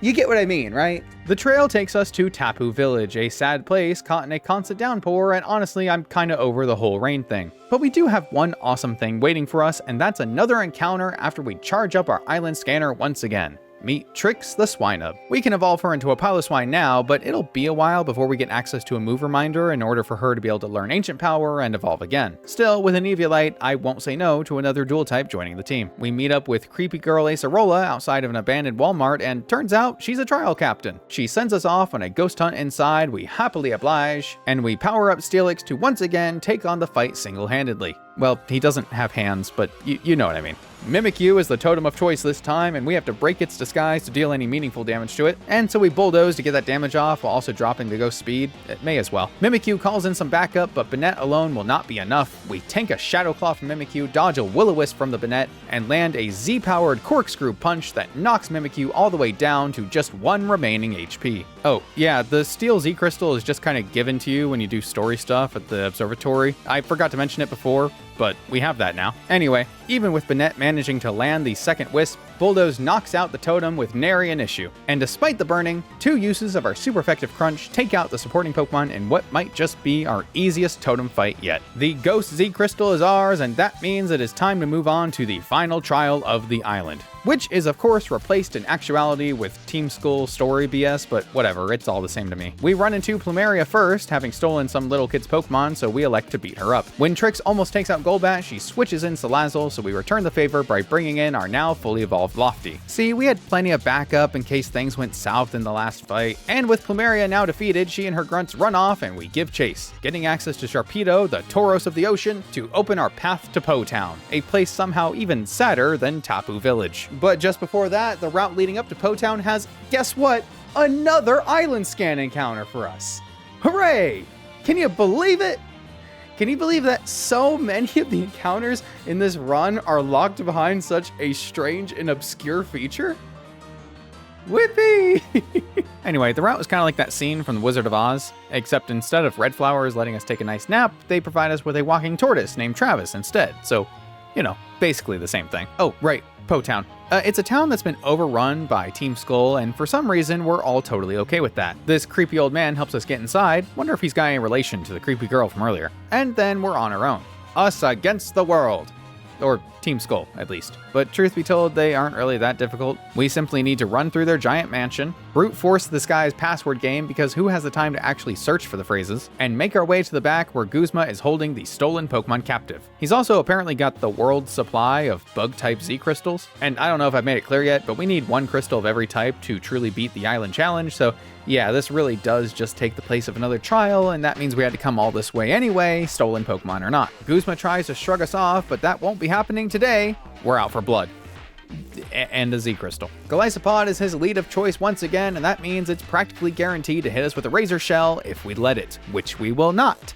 Leading Scoop, we can repeat our previous performance, this time with a Rock-type Z move just to switch it up a little bit, and force Golisopod to run for the hills before it's allowed to land any move with its devastating attack stat. Pinsir is forced out, and instead, Guzma deciding he's able to carry more than 2 Pokeballs at a time, I guess, good for him, so we swap out to Muck. Although Storm Throw will always crit through our defense boost, we're still able to take the hits extremely well, heal up with leftovers and protect, and land enough heavy slams that Guzma switches to Golisopod. Uh-oh. Well, not all bad. We can protect on the first turn, the giant bug is out to prevent it from using first impression, and then we swap out to Travis waiting in the back. Razor Shell is neutral against him, so we take 2 while setting up Leech Seed. Then we switch out to Lofty, who avoids damage entirely on the switch thanks to Golisopod trying to Sucker Punch, and that leaves us facing an opponent low enough that we can simply take it out with a Rock Slide the next turn. Could I have stayed in with Muck and tanked hits thanks to our stamina boost? Probably. Was this all already planned and I didn't deviate from it? Yeah, I probably should have though. Anyway, Masquerain can't take Rock Slide either, so Lofty wins that fight too. And then we just swap right on back to Muck to clean up the Pinsir once it hits the field for the final time. Guzma runs off, we save the stolen Young Goose, get our hands on the Bug Z Crystal, and learn that Lily's been kidnapped to the same place that we were kidnapped before? And do you remember that guy with an attitude problem? The Gladian, I think his name is? He challenges us to a fight out of anger, but it does not go well for him. And then he recruits us to join his babysitting squad as Hao and I go with him to rescue Lily. I don't entirely know why. I mean, I guess I don't have too many pressing concerns. I just kinda wanted to get the island challenge done, but whatever. Oh, but at least we can take on Nanu. That's the creepy guy from before. Turns out he's the island's kahuna. Who would have thought? Fortunately, we're given a chance to change up our team and level before facing him, and I get a pretty fun idea in mind. I run around for a while searching for this lady right here in Mali City who gives us access to the weather rocks, and we are good to go. Nanu is the dark type user of the region, so I match his energy with the closest thing we currently have to a dark type, Tumbler the Pupitar. You see, Nanu's lead Sableye has Fake Out and Power Gem, both of which we resist, and Shadow Ball, which as a rock type we can take extremely well after we set up the Sandstorm and bolster our special defense. It's like we're wearing an assault vest. It also assists our chip damage, letting us take out the Sableye in just a few turns with Rock Slide. And that was it. That was the fun idea. Croc Rock comes in next, so we just swap out to Travis, get confused but don't care because Leech Seed, and then accidentally one-shot the poor crocodile thanks to the attack boost from Swagger. Persian comes in next and we protect against Fake Out for some more leftovers healing. Realize I should not have done that, but oh well. And then easily take a Z-boosted dark move, whatever it was, set up another Leech Seed, swap to Lofty, and win the fight with a bit of brick breaking. Dark type Z Crystal in hand means another island is defeated. Only 2 more to go. And yes, I do mean 2, because Hao and I are on our way to the Aether Paradise again. Kidnapped this time on purpose, to rescue Lily from her captors, the evil hot people. It happens. More often than you'd think. Thankfully, we are allowed to leave at any time, so we can readjust our team as necessary. And that lets us add Dizzy back to the squad and evolve her into a Palisand. And of course, since this is an island in and of itself, I decide that must mean it has its own level cap of 47 instead of jumping straight to the final kahuna's level cap of 54. And that was a fun decision because there just aren't too many points in these games where a level cap increases by such a small amount. Especially since there's so many grunt battles in here taking place that we have to barge our way through because, surprise, the mysterious goody two-shoes helpful lab people are secretly evil. Who could have thunk it? Faba causes us a good deal of grief as well. That's the guy that kidnapped us last time, sending his underlings after us at every turn, and even going so far as to battle us himself more than once. The fights in here see us teaming up with both Hao and Gladian to learn the secrets of whatever the hell a Cosmog is, and battle our way through the island facility to find Lily, wherever they put her. And while there's quite a few uneventful grunt fights, there are 3 important ones that we'll be touching on. The first of which is the double battle with Hao against Chief Faba and one of his peons. We lead off with Rolly while Hao brings out Raichu. Doesn't matter what we do, Faba is going to use X items to buff his Claydol, so we just ignore it for now. Hao helps us double into the Grunt's Ladian to take it out. Faba himself has 3 Pokemon, while the Grunt he's paired with has 2, so it's more effective to blast through the Grunt's team first and then turn the fight into a 2-on-1. The battle continues with this ideal scenario as Hao and I again double into the incoming Pupitar, leaving Faba completely defenseless. We switch in Travis just to make taking down the bulk easier with Leech Seed, while unfortunately Hao's Raichu falls to Earth Power. But again, we have 2 full teams, and it's a 2-on-1. The fight has no choice but to go in our favor. Claydol, Hypno, and then Bruxish all fall one right after the other. The next major battle is against, would you guess it, Team Skull has been working with the Aether Foundation the whole time, the mighty Guzma. Pretty sure we just fought this guy, so I'll try to make this one quick. He just keeps adding bugs to his team, but it doesn't matter how many he scrounges up, our lead is always going to stay the same. Scoop is holding a Z crystal, meaning there's a super effective Z move coming Glycepod's way, just to get it out of sight as quickly as possible. This brings in Pinsir, so we swap out to Muck. Again, despite constant guaranteed crits, Pinsir can't really do much of anything to our horse, so the war of attrition falls in our favor. What makes this fight interesting for us is Guzma's newest addition, Vikavolt. This thing is strong, like crazy strong, and it's packing a super effective energy ball. The Pokemon that aren't hit super effectively by it, Steelix and Torterra, have their own issues facing this threat as well. Steelix because of his low special defense, and Torterra who can't stand a different move, Bug Buzz, which isn't super effective but is stab and just does a bit too much to our poor Tortoise to allow him to stay in the fight. So yeah, it's a bit of a pickle. I know I said I'd try to make this fast, but unfortunately the best way around this issue is through PP stalling. With pretty much everyone on the team having leftovers and protect, we can swap around mainly between Travis and Dizzy, utilizing their combined ability to take neutral non-stab energy ball or resisted stab Bug Buzz, protecting to gain some health back and stall a second turn while on the field, and slowly drain the power points from those two moves. Unfortunately, despite us trying to minimize the damage he takes, Travis just barely still doesn't have enough health to get us to the finish line, but that ends up being totally okay because Steelix can do his due diligence and take a hit or two himself in the process as well. Despite the low special defense, Steel typing still does a lot of heavy lifting. Whatever it takes to get this railgun of an insect to run out of ammo. Over 20 excruciating turns later, Dizzy can finally stay in without risk of taking super effective damage and get a safe KO against what has been the biggest threat to our team so far, besides Hala. But we don't talk about Hala. Glycepod is out next, and it really can't do anything to Lofty. Our Muddy Water, though resisted, does get the next KO. Yes, I forgot to put a rock move on this guy, but whatever works. Of course, that just leaves Masquerain as Guzma's last Pokemon, so Scoop makes another appearance to take whatever resisted hit they have to on the switch, then get the KO with a 4 times effective rock move. With Guzma and all of Team Skull defeated once and for all, maybe, the path is clear for us to... What were we doing here again? Oh, Lily, right. My bad. The Ultra Bacon Squad does show up one more time to try and block our path, but yeah, Poipole is not an issue for my team, so we are skipping them. We enter into the cutscene of the century where we learn that Darth Vader is Luke's father, shocking absolutely everybody. Wait, no, that's not right. Sorry, hold on. We learn that Luzamine is Lily's mother, shocking absolutely nobody. Yeah, that feels more correct for Pokemon. Of course, that means that Big Bad Mama has a bone to pick with us, and that only makes sense considering she is the owner and operator of the very island we are standing on. That's right. She is the leader of the Aether Foundation, which means it's all her fault that our level cap is stuck at 47. And we all know what we do against people that give me level caps. Her lead Pokemon is Clefable, and so we match that with Rolly. 2 super effective Iron Heads almost sealed the deal, but Charm lowers our attack in a desperate attempt to keep the fight going. Fortunately, Protect and Leftovers, as they always do, are great for keeping our health high. Milotic is in next, and honestly, it's pretty damn scary for our team. We swap to Travis, expecting a water move, but take a Dragon Pulse instead.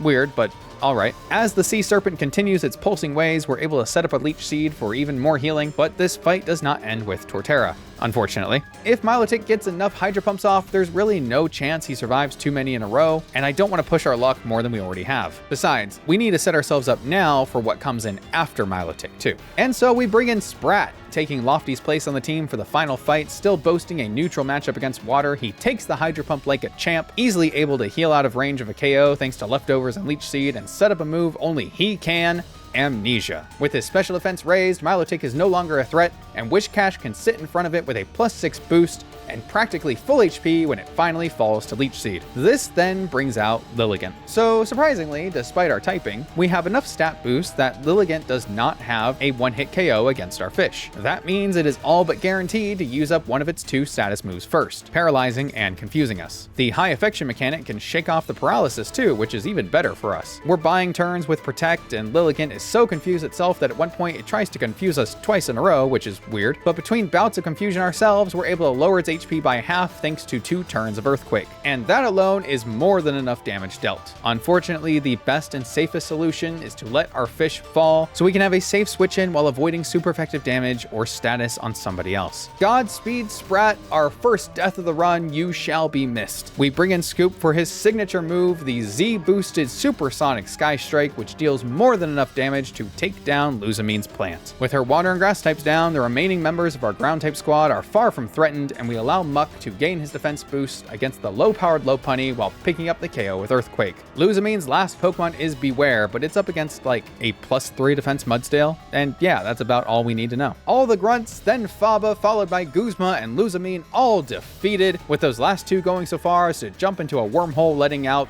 God knows where. The Ultra Heckin' Squad reminisce about being on the wrong side of history, letting something slip about some Necrozma guy that they were working with Luzamine to try to control, or something like that. I'm sure it'll be relevant later. For now, though, we've saved Lily, and despite her mother being lost to the void of space and time, we are free to carry on our merry way. Woohoo! Hey, what happened to little Puff Cloud anyway? Oh, it turned into a world-ending cocoon? Awesome. Good to hear. Just wanted to check in. Pony Island is the last stop on our Alola adventure.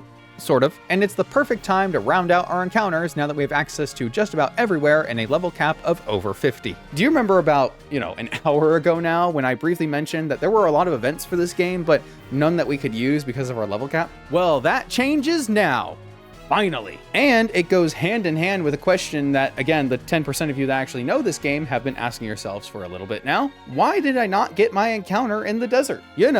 The place with ground types. Well, it is time to answer both of these dangling threads. We will be picking up our one and only event distribution Pokemon for this run, introducing the 2018 North American International Championship Distribution 4, and I am sorry I'm going to mispronounce this name, Ryota Atsubo's Crocodile. With perfect IVs and an adamant nature, this monster is a huge pickup for our team. Absolutely worth the wait.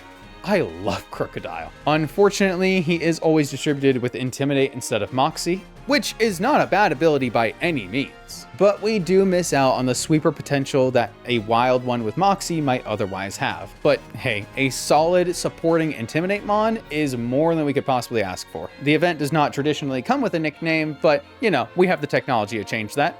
Meet Scruffy. One thing I did notice that is different between the events in this game and previous events that we have pulled from is the fact that all of the events in Gen 7 have a Met location attached to them. Each one of those locations does match another location in-game, or at least most of them do. This one does. And that Met location is Panolia Ranch, which we ourselves did not have a valid encounter to pick up there. I guess that technically means that this Crocodile is our Panolia Ranch encounter? Cool. Most importantly, this frees up our Haina Desert encounter because now we've already caught both a Dugtrio and a Crocodile, so our only valid encounter left is Trapinch, who is only a 10% encounter otherwise, and that solves our lack of a sweeper. Fun fact, we could also manipulate this encounter to be a Gabite if we encounter a dupes Pokemon and force it SOS call a Gabite, which can happen randomly in a sandstorm, but this is one of those weird instances where we don't want that one, we want Flygon, and that's because Garchomp, for whatever reason, does not learn Dragon Dance. Flygon also learns some other coverage moves that Garchomp doesn't get access to that we will utilize later. Both of these are the reasons why I decided to skip over the potential for a pseudo-legendary in this run, in favor of the traditionally weaker of the two dragon ground types. Meet Scrambler. We also make our way up Blush Mountain and use our island scan one final time to encounter Rhyhorn, who we name Rubble and evolve right away into a Rhydon. Unfortunately, the Protector item is post-game exclusive, so this is as far as we'll be able to take him in the evolutionary line. But with an Eviolite, nothing is breaking past his physical bulk, though the special side still leaves something to be desired. This is a running theme on our team, unfortunately. I think Palossand is the only one that can really take any decent special attack, so let's change that real quick. We've now gone full circle back to Pony Island, we enter the wilds and find ourselves Pilchard the East Sea Gastrodon. And that will complete our list of encounters for the run.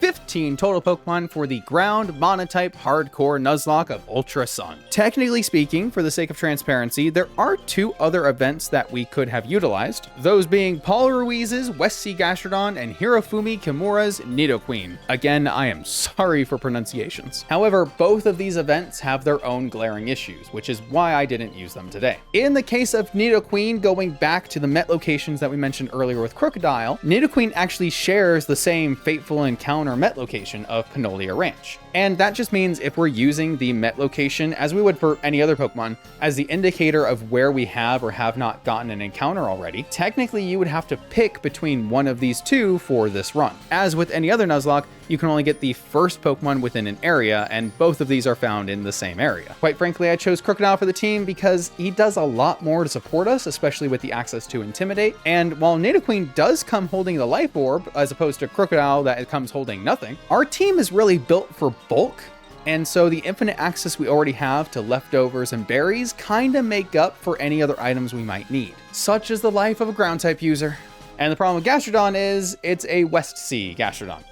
I'm an East Sea enjoyer personally, so, you know, gotta represent. Ancient Pony Path sure is a place, and it's where we meet up with Hapu once again. She is the final island's kahuna, even if she doesn't know it yet, and we finally get an answer to my previous question when we meet her grandma. Hapu is in fact not a little old lady. Good for her. Grandma in question also teaches us how to be held princess style by a Machamp, and as we chase after Hapu towards the island ruins, we use this power to push around blocks because why not? Arbitrary puzzles are arbitrary. Hapu, now officially with a promotion, tells us that the answers to our problems lie on Exeggutor Island. Before I can ask her what exactly those problems are, we find ourselves trapped on a boat bound for a tiny storming island off the coast. If I had a nickel for every time that happened. We have to save the titular Exeggutor on Exeggutor Island from the insects rattling around in their brains, making this the perfect opportunity for Rubble to show off what he can do, tanking resisted hits from multiple pincer while firing off super effective rock moves in return. The Exeggutor are pleased, they help me reach the hills of the island and we find a weird looking flute. I don't know how to play the flute, but hey, it looks pretty. Hapu then directs us to follow a path through the canyon, but it's guarded by Team Skull, who seem to have lost their way now that their leader is, you know,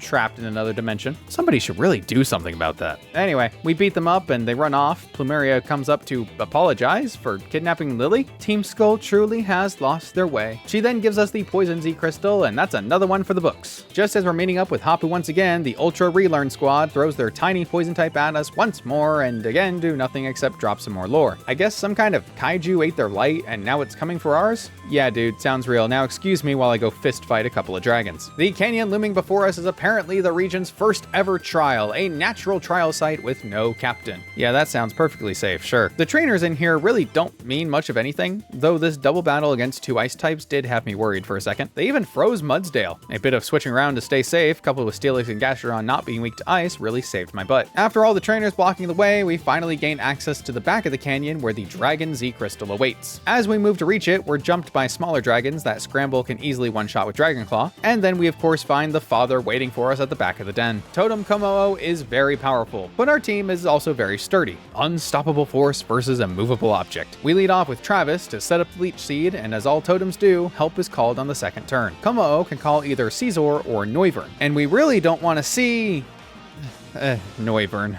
It's fine, it's fine. We stall a turn with Protect before swapping out to Rolly and doing the exact same thing. I think you can see how this fight is gonna go. Komo's Drain Punch will deal decent damage, but we can land a Torment in the same turn to prevent him from repeating the move. Protecting the next turn to heal and then swapping out to our Resonant Ghost type Dizzy allows us to further avoid damage and keep the Leech Seed timer ticking. Noivern, for all his worth, hasn't really been doing much, but he does hit on the special side and has Air Slash, Boom Burst, you get the idea. So we have to be careful about bringing in anyone too weak specially, and that means a Pokemon like Torterra, who's weak to Air Slash, does not really want to be involved anymore. Noivern also has Screech, which forces us to switch around anyway because our defense being dropped so harshly opens up crazy opportunities for the partner in crime Komo. With the totem unable to Drain Punch, we switch safely out to Scruffy to get off and Intimidate and reset our stat drops, then Protect to block another Drain Punch and Screech, then switch back to Rolly on a Dragon Claw, and finally Komo falls to the Leech Seed passive damage. All that's left is to clean up the remaining Wyvern. Despite all the necessary switches and pivoting, an easy victory is still one worth celebrating. We grab the Z Crystal, run out of the canyon, and find ourselves at the Altar of the Sun. Why are we here?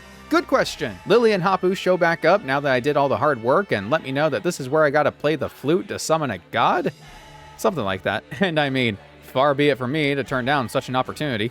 Said god happens to already be here though in a strange twist, with Lily's world-ending cocoon hatching into a weird alien lion because yeah, that makes sense. And then whoops, wouldn't you know it, a portal opens up in the middle of the sky and out drops Luzamine and Guzma. I'd almost forgotten about these guys. Not sure if that really had anything to do with me, but I will certainly take credit if this is what we're supposed to be doing. Also in the sky, hey look, we summoned a demon. He looks mad.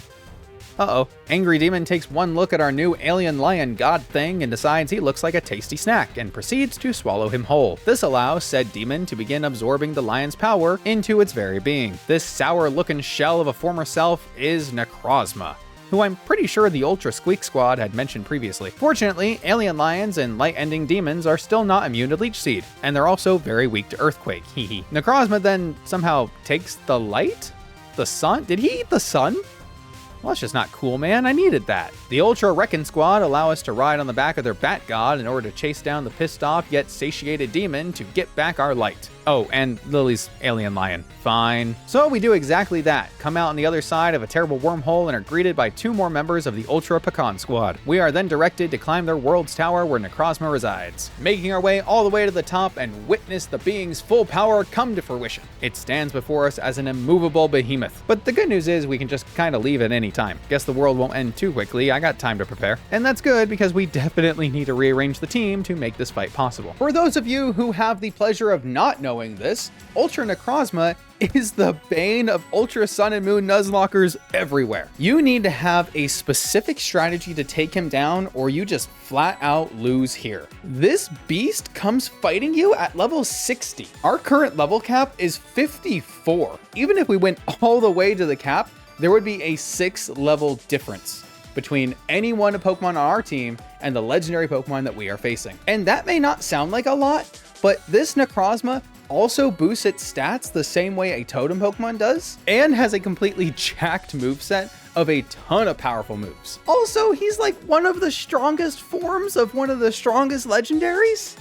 He's insane. So as we head back and, re-prepare for this fight, we pick up 2 items that I deem pretty necessary. The TM for Toxic can be found at the Aether Foundation, and the Focus Sash is a reward that you can earn after beating all the trainers in the Pony Wilds. We've already overleveled the team, so the fights we have to do to get it are not a problem. We're good. We also adjust our team composition to bring on, would you guess it, Scratch and Tumbler both make the squad.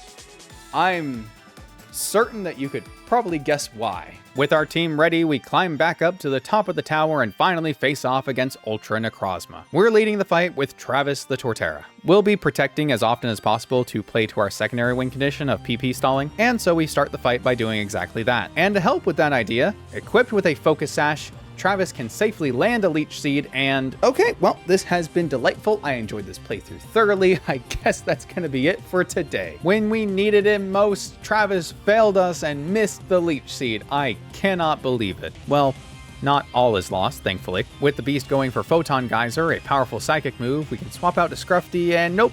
Never mind, now it's going for Power Gem for some reason. Well, at least we resist. There's no other way around it. It is time for one of our sacrifices. I am so sorry, Scratch, but yeah, this is kinda why we caught you at all. I do feel bad, but not that bad. We switch Scruffy to Scratch and watch the poor Cubone fall to Dragon Pulse. This gives us a free switch out to Rolly, who will always survive a hit no matter what thanks to his sturdy ability, but it doesn't matter because we dodge the first attack anyway and land the Toxic with ease. Okay, at least some of that bad luck is coming back around now. And then for whatever reason, Necrozma just starts using Smart Strike, which we can heal back with leftovers. I realized later that this is probably because Necrozma, being a wild Pokemon, is running off of random AI here. So yeah, we got a little lucky, a little unlucky, but that's Pokemon, baby. Leading Steelix wouldn't have been a guaranteed way to save Scratch because if it just spammed Dragon Pulse or we missed Toxic, we could have ended up in an even worse situation, which is why we went for the Leech Seed in the first place, so Steelix could heal through the damage he would take, but I digress. Just gotta play with what the game gives you. Without even a need for a second sacrifice, Necrozma quickly succumbs to the poisoning, retreats back into the ether, the alien lion is saved, light is returned to Alola, and now there's only one thing left to do. Fucking finish this Monotype Nuzlocke. Good God, people, stop talking to me. Present in the Ultra games, but not the originals, is the one final trial we must complete on Pony Island. Mina is that weird art kid that you never really understood in high school, except she lives in a world where she's allowed to keep pets that would gladly eat you for breakfast. You know the drill by now. Lead Travis, set up Leech Seeds, swap to the appropriate counter, in this case Muck, set up as necessary, this time with Stamina, then proceed to wreak havoc. Mawile and Gramble both easily fall to Earthquake and Heavy Slam, then Mina's final Pokemon Rabombi is hard-walled by Dizzy, who can use Protect to absorb most of the damage from her Z-move, then proceed to get the 2-hit KO with a super effective Sludge Bomb. For our efforts, Mina awards us with a Flower Petal. Right. And if you thought that was it for the final trial, then you are mistaken, my friend. We now need to travel across the other 3 islands and confront the other trial captains to obtain their flower petals as well. The trial captains we need to face in this reality are Alima, Mallow, Kiawe, and Sophocles. 2 of these fights are interesting for our ground types, and 2 of them are about as easy as you can get, so let's at least touch on the first 2. Alima has gotten a good bit stronger since our last fight against him all those minutes ago, but Mudsdale can still take hits with stamina better than almost anyone else. That allows him to power his way through gumshoes with ease. Against Kamala, we swap out to Rolly, are no longer threatened by neutral Woodhammer, and take it out with Ironhead. Smeargle, though, is where things take a turn, as he has all kinds of coverage. So we have to play smart despite how frail it is. We bring in Lofty to take a Surf, and this will always prompt it to use Energy Ball. This allows us to swap to Travis while Smeargle uses Flamethrower. That gives us the chance to swap back to Lofty, you get the idea. With repeated switches and protects, we stall out Smeargle's 10 Energy Ball power points, and Lofty the Swampert is free to pick up his win. Mallow promises to be a lot more difficult. Being a grass type user and all, her lead Trevenant is no real match for Rolly though, and we Toxic and Torment the poor tree, providing a relatively safe switch to Muck, who can take the Force Shadow Claw and raise her defense. Heavy Slam and Toxic take it out the next turn. Against the incoming Shiinotic, we switch ourselves out to Dizzy, and 2 4-time super effective Sludge Bombs are more than enough to take it out. And we easily survive the 1 Giga Drain we take in the process. Shiinotic is not known for its offensive potential. Serena is the real threat,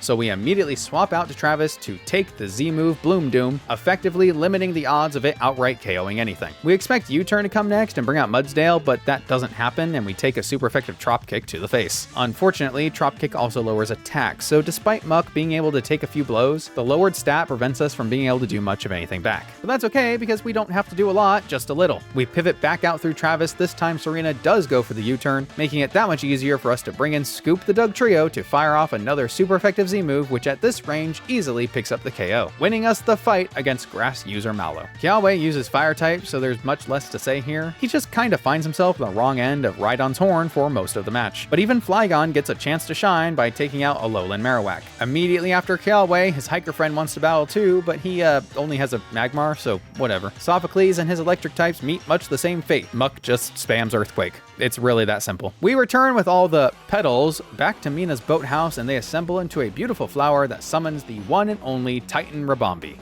I promise to make this one fast. Scoop leads the fight for the first time in what feels like so long, holding a Z Crystal that allows them to use Corkscrew Crash, dealing significant, super effective damage to the totem Pokemon. Though we're outsped, Scoop is ride or die here. They survive the boosted Bug Buzz somehow, land an Iron Head, KO the Rabombi, and live to see another day. The summoned support Pokemon is Blissey, who has no attacking moves itself, so we use Dizzy because I forgot to bring Toxic, whoops, eventually get the poison with Sludge Bomb, and do get the inevitable KO. The Fairy Z Crystal is ours. The ending is in sight. Or the last grand trial, I should say. Hapu greets us outside and asks us to meet her back on Exeggutor Island, so we happily oblige. Hapu is a ground type user. Wait a minute. She leads off with a Golurk, and we bring out Travis. Giga Drain is a fantastic move that two-shots the Automaton while keeping our HP full, so why not use it? Next in is Gashadon for some reason, who also dies in just a few Giga Drains, with Hapu trying to heal it out of the terrible position that she put it in. Our accuracy was lowered by Muddy Water though, and Hapu's Flygon manages to get the paralysis on our Tortoise, but against all odds, Travis lands the Leech Seed anyway. Really trying to make up for that Necrozma fight, huh? We fully heal and swap out to Dizzy, who is not threatened by either of the two moves given to Hapu's knockoff Dragonfly, so we sit back and heal while it slowly withers away. Last out is Mudsdale, and we bring in Scruffy. Intimidate will knock her attack down a peg, making it that much easier for us to take her powered Z move. Then we can easily switch out to Lofty, land a couple of Muddy Waters ourselves, and take home the crown as the de facto ground type aficionado of the region. Feels good to be recognized.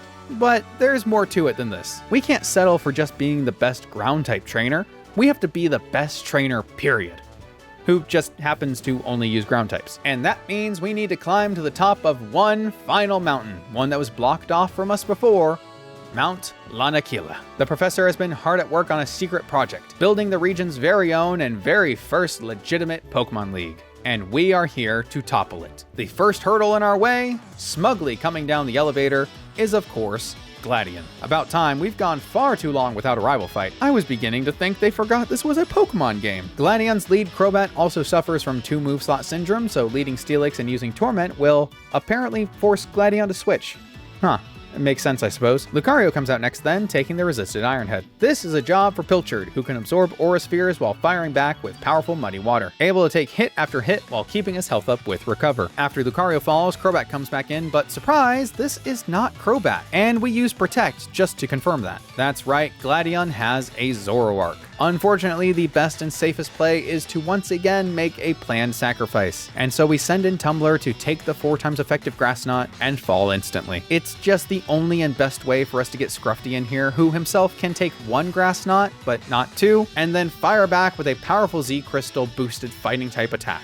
Zoroark breaks the illusion and falls. Silvally seems like a problem on paper, but it's fire type at the end of the day thanks to our starter choice, and all physical. Muck has a field day building up her stamina and getting the KO with Earthquake. With only Crobat left, we freely swap right back out to Rolly, and the fight has come all the way back around to where it first started. The Tormented Bat can't land a single attack thanks to our immunity with Poison Fang and using Protect on Acrobatics turns, not that we really have to, and we win the fight handily. The elevator, now free for us to use, allows us to climb our way up into this region's version of Victory Road. Thankfully, it's pretty small, and the trainers in here aren't much to talk about, so we breeze right on through, meeting the professor at the very top, right outside the entrance to the newly formed Pokemon League. It's time to get our team together and pick up the last final pieces we need to bring this win home. The Pokemon Center here is where we can finally get access to the move relearner, letting us finally evolve our Mamoswine, but spoiler, Trix won't be seeing the battlefield again, as much as I wish she would. We also take this time to backtrack for any missing TMs and items that I know we'll need, such as the Dragonclaw TM from the Pony Canyon that I missed, and we can also travel back to any beaches to learn the tutor moves we need to. With all our resources combined, we have a winning strategy that, hopefully, will carry us all the way through the league and into the champion seat. As we prepare for this final trial, I just want to thank you all so much for watching this video, for coming along on this journey with me. Thank you for your support, not just on this video, but in general for allowing me to continue to make videos like it. I can ask you to like and subscribe all day long, but at the end of the day, can I level with you for a second? That's just for YouTube, the website, the algorithm. It's not really for me personally. It just tells the algorithm that I don't completely suck. Your view on this video, getting all the way to this point in it, is really all the validation I need. So, you know, thank you for being you and for being here with me. Now, without any further ado, allow me to introduce your championship team for the Ultra Sun Hardcore Monotype Nuzlocke. Scrambler the Flygon, Scruffy the Crocodile, Travis the Torterra, Dizzy the Palossand, Pilchard the Gastrodon, and Rolly the Steelix. With this team set, ready, and raring to go, we can take our first steps into the Alolan Pokemon League. The Alola League can be taken on in any order, so let me show you my route. First, the Steel user Mullane, then the Flying Specialist Kahili, then back-to-back rematches against Olivia and Acerola. Our strategy against the first 3 will not change, so I'm just gonna play them all right here for you while I briefly talk over said strategy. Figuring out the team building process for any given Elite Four is pretty easy. As best you can, you want to find the one shared weakness across the opponent's team and then find one Pokemon in your box that best exploits it. Repeat this process for all 4 Elite Four members. Sometimes the Pokemon that best exploits one League member's team is the same one that is best for another one too, and that's totally okay as long as you build in backup plans in case you lose that guy earlier than expected. It happens. If you don't have a Pokemon that beats an entire team alone, find the one that does the most damage and then pick a Pokemon that fills the gaps. Ideally, you have a team of 3 to 5 Pokemon before you even start planning for the champion. The final few for your team are either backups or chosen for the champion fight specifically. Well, in my team building for this Elite Four, I realized that the best Pokemon for 3 of the members was Flygon. That meant my answer to over half of the league was down to one singular Pokemon. The amount of freedom this gave me in the team building process could not be understated. Torterra and Crocodile were chosen purely as supporting mons to Flygon's success, but that still left half of the team that could be freely chosen to help the matchup against the final member of the league and the champion, but we'll get to those 2 in a minute. For these 3 matches in a row, the fight went as follows. Lead Crocodile for intimidate pressure as needed, but also for setting up Stealth Rocks for either super effective damage against the flying member or to break sturdy against the steel and rock members. Then switch out to Torterra when appropriate. This took a few more switching turns against Braviary on the flying team, but the same idea applies. We're just trying to get in and set up a Leech Seed. Finally, switch back to Flygon and spam Dragon Dance until satisfied. Then use a combination of Earthquake, Thunder Punch, and Dragon Claw to sweep the entirety of each team. The order for these fights wasn't supremely important. We didn't need the levels or experience to be stronger than one over the other, but since Thunder Punch was a tutor move and Dragon Claw is a TM, we did have to do the flying one before Rock, and it just made sense to lead off against Steel first since it was the freest fight. It also helped to put Olivia last since not all of her rock types were going to be weak to Earthquake. Since this was the order we were going to do them in anyway, I just wanted to make sure we were getting all the relevant kills as they came up and ordered the fights appropriately. And that puts a nice tidy bow on the first 3 members of the Elite Four, so what makes the last one, Acerola, any different? Well, it's down to one thing, really. Her Frostlass has the move Ice Shard. Flygon being 4 times weak to the move, no matter how low power it is, it could deal a significant amount of damage, even knocking us out if we took too much damage earlier in the fight, or if it were to get a crit, or, something else terrible happens. So, since I have the option, I would rather not rely on Flygon to have to sweep this one as well. I mean, after all, we've got a whole rest of the team to deal with her. Acerola leads with Banette, and we're keeping the course steady with Scrufty Stealth Rock. Banette will attempt to trap us with Infestation, but good news, once we get the KO with a single crunch, the Infestation clears along with it. And this does, of course, bring out Frostlass next. The good news is, Pilchard is waiting in the wings to come on in and fire off a super effective Z move, the first of the league, letting Continental Crush take down Frostlass after Stealth Rock damage. Gastrodon has quite a few turns to be able to pull off the move, so despite Confuse Ray and low freeze chances, this is still a winning strategy 90% of the time, and it clearly worked for us today. Delmise is tough, but not too scary. We bring out Torterra to take its grass moves, and while we can't Leech Seed this creature, we can use Toxic to begin to whittle it down. We stay in as long as possible, Delmise falls into the red, and this forces Acerola to heal, and we call the turn she will just to stay in and land a second Toxic. Now we're free to switch, letting Rolly take some hits while we reset our special defense drops from Energy Ball, and a few protecting turns and an Iron Head later, that's another ghost in the grave. Acerola also, of course, has a Palossand, and Earth Power would be scary if Flygon didn't have Levitate. We switch in, Acerola goes for the Iron Defense, our typing forces out the Z move, which we nullify most of the damage of with Protect. Then we pivot out through Scrufty into Torterra to take a weaker Giga Drain, and find ourselves in a favorable position to simply use the draining move ourselves to easily knock over the Sandcastle. Acerola then ends the fight with a Drifblim. Drifblim is a sad case, only having one attacking move and otherwise being here purely for Baton Pass support. This just makes the switch-in AI so much less likely to ever use it, and that's why it's usually the last one we see here. Travis is able to set up both the Poison and the Leech Seed, so all we have to do is sit in front of it and wait for the balloon to pop. Acerola goes down with just a small bit more effort than those before her, but you know what? It's a fantastic showcase of my team and what they can achieve together. Now we just have to take it all the way. The final hurdle is waiting for us at the peak of the mountain, and it is none other than Hao himself. You know what, man? It's been a while. I'm glad to see you. See, this is great for rivals. See them in the story, watch them grow a bit. They're just kind of around doing things. And then when you do fight, it matters. I love it. The one thing this generation does really well. After the second island, before then it's about the same as previous games. Hao's lead Pokemon in the champion fight is a Alolan Raichu, and ours, unchanging, is of course Scrufty. But we're not setting up the rocks right now. No, this rat has Focus Blast, and we need to run those out. Scrufty and Dizzy have the perfect synergy to do exactly that though, absorbing either fighting or psychic moves thanks to their typings. When Raichu runs out of Focus Blast, we can now safely stay in and take nothing but Quick Attack, which is nerfed into the ground anyway thanks to our repeated Intimidates. We set up Stealth Rocks for one final time and then grab the one-hit KO with Earthquake. Now maybe you noticed, but Scrufty is the one holding a Z-Crystal this time, and that's because we need another quick answer to another annoying ice type, this time Crabominable. It always should come out next thanks to it seeing super effective damage with its Ice Hammer and being next in team order. Thankfully, with just enough attack EVs and the Aerial Ace TM, combined with the Flying type Z Crystal once more to turn it into our favorite move of the game, Supersonic Sky Strike, we can get the one-hit KO to put the crab out of its misery and ours, successfully landing us with 2 back-to-back kills against the champion. Next up is Primarina, and I wish I had good news for us here, truly I do,